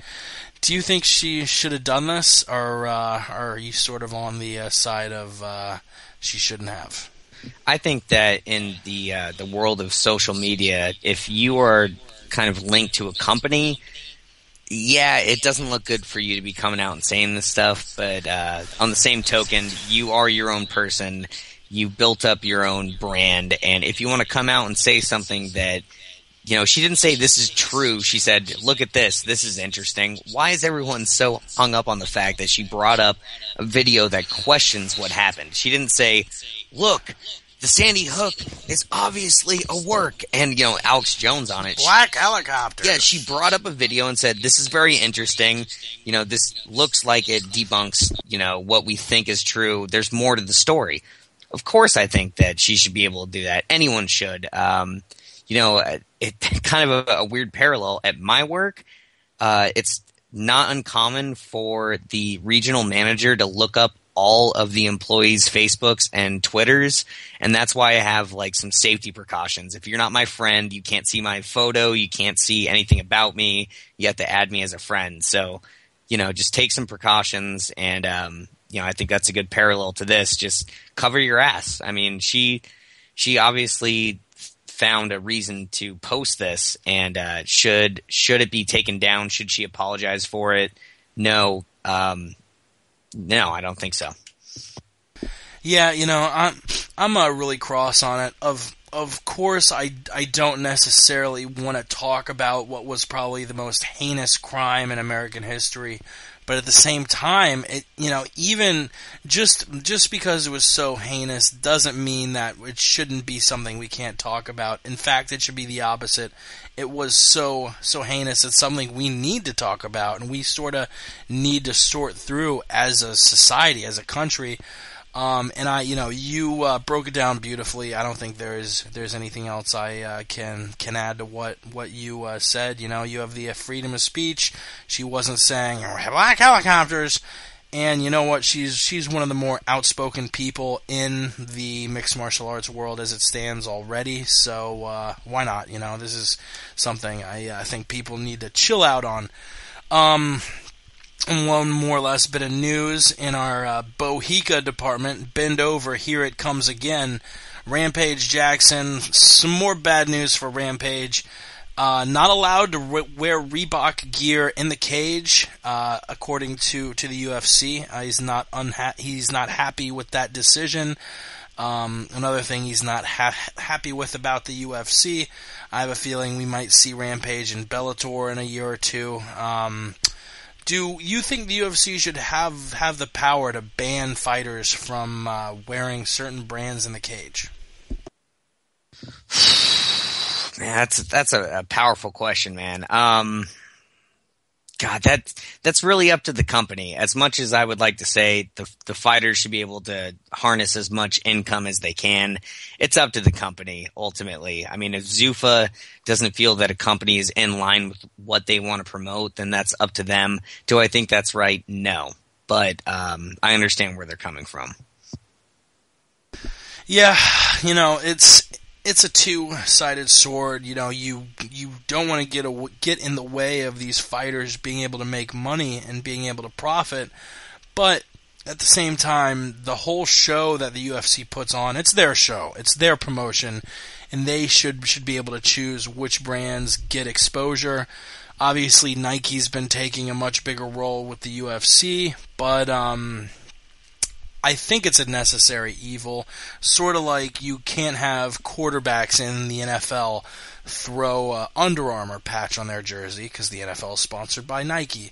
There are certain things they can do. It's actually funny, Robert Griffin, pre-game, he has to wear a Nike shirt, but he's sponsored by Adidas, so he'll literally take a black Sharpie and color over the Nike logo so it just looks like he's wearing a normal black shirt. Yeah, it's just a necessary evil. Rampage is being a crybaby about it. What else is new? Few news briefs, and then we'll break down UFC on FX and put a bow on this bitch.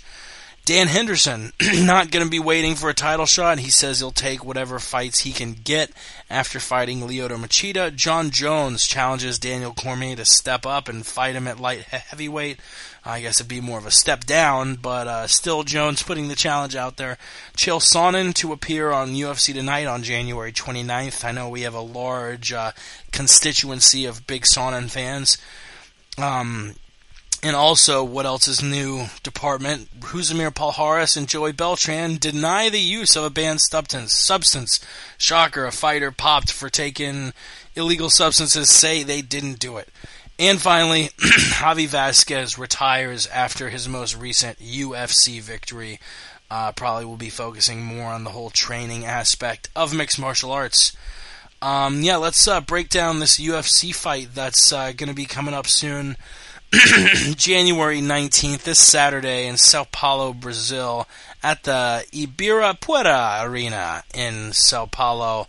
You got a lot of fights, a lot of names on it. We can't go over every one, but you got Thiago Tavares versus Khabib Nurmagomedov. I sort of sounded my way through that like hooked on phonics. A few other guys, Edson Barboza.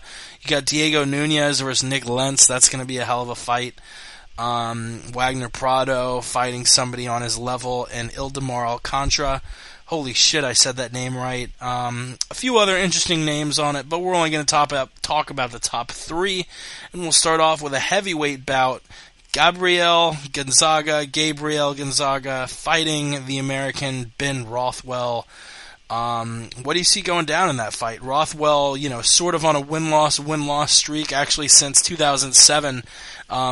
He's been alternating between wins and losses in his last 7 fights. His most recent fight, a victory against Brandon Schaub via first-round KO. That was this past April at UFC 145. As far as Gonzaga goes, he's on a 2-fight win streak. Just was brought back into the UFC, and not recently, but about a year ago was brought back. Beat Edinaldo Oliveira, defeated him by rear naked choke submission. Rothwell Gonzaga, what are your early thoughts? My early thoughts are Gonzaga was one of the best in the world, contended for the heavyweight title against Randy Couture back at UFC 74.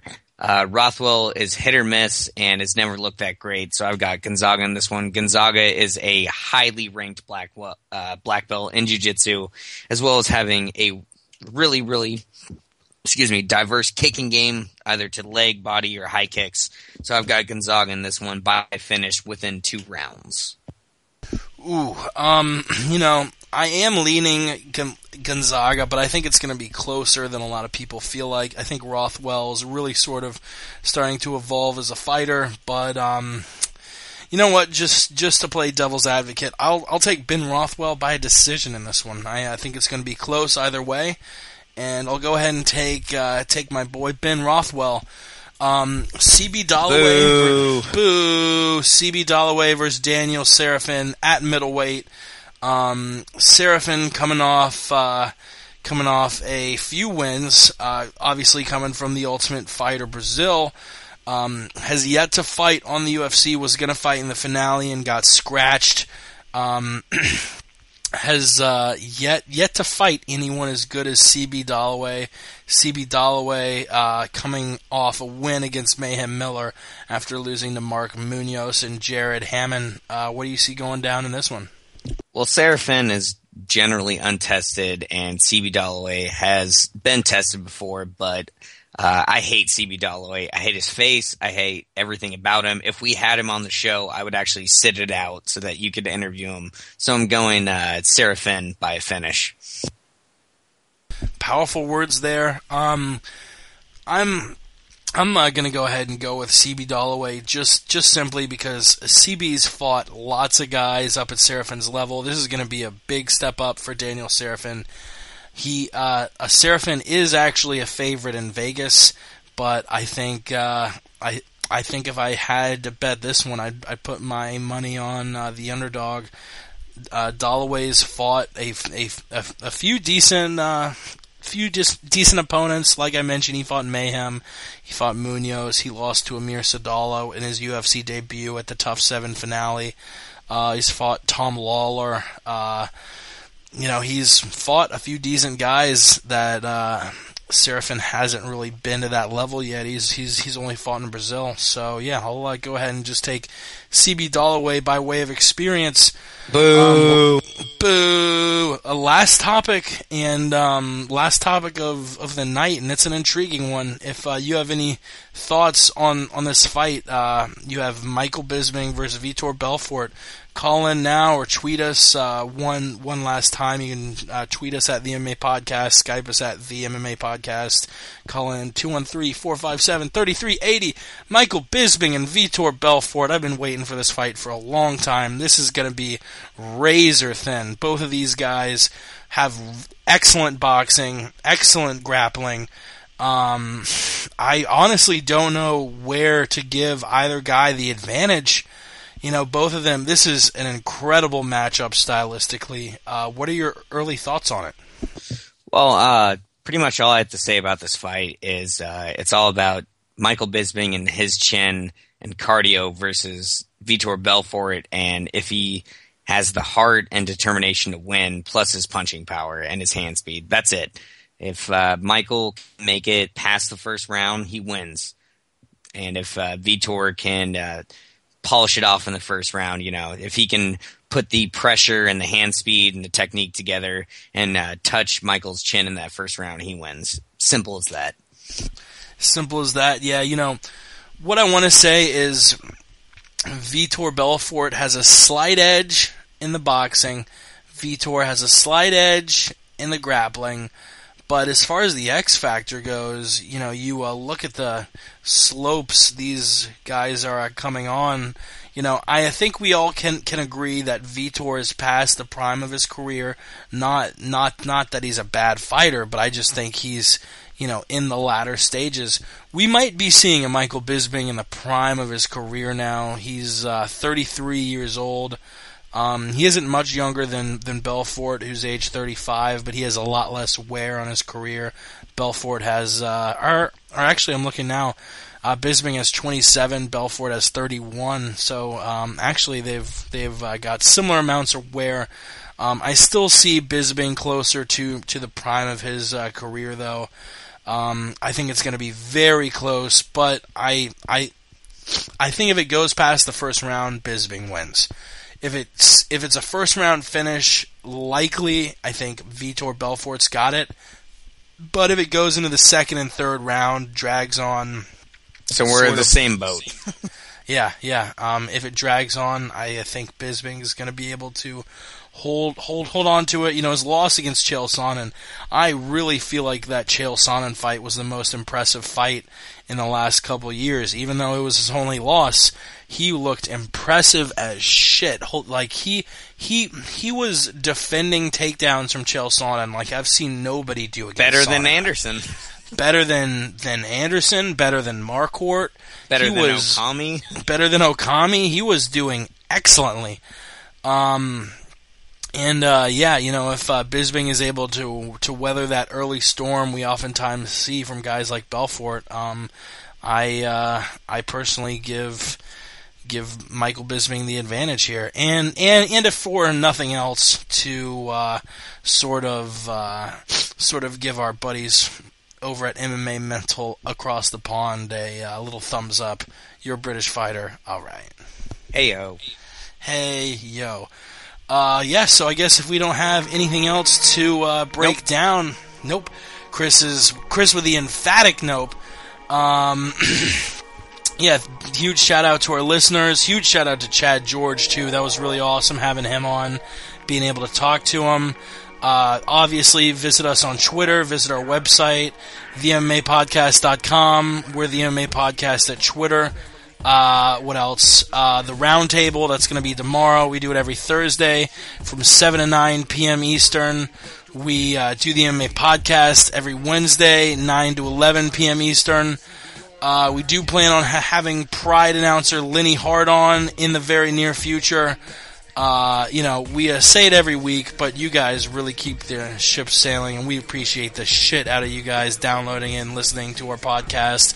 Subscribe to us on YouTube and on iTunes. The links to that are on our website, themmapodcast.com.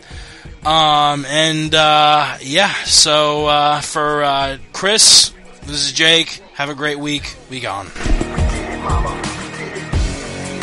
did it for the love of the game. We did it, mama. I did it for. Yes, sir. Mama, we did it. The game will never be the same. We did it, mama. I did it for. Triumphant, pour with pride and abundance. Look up to the sky, hide a little smile and amusement. Never grown accustomed to lose and live and die for the love of this music. Compella thrives when the times are the toughest and truest.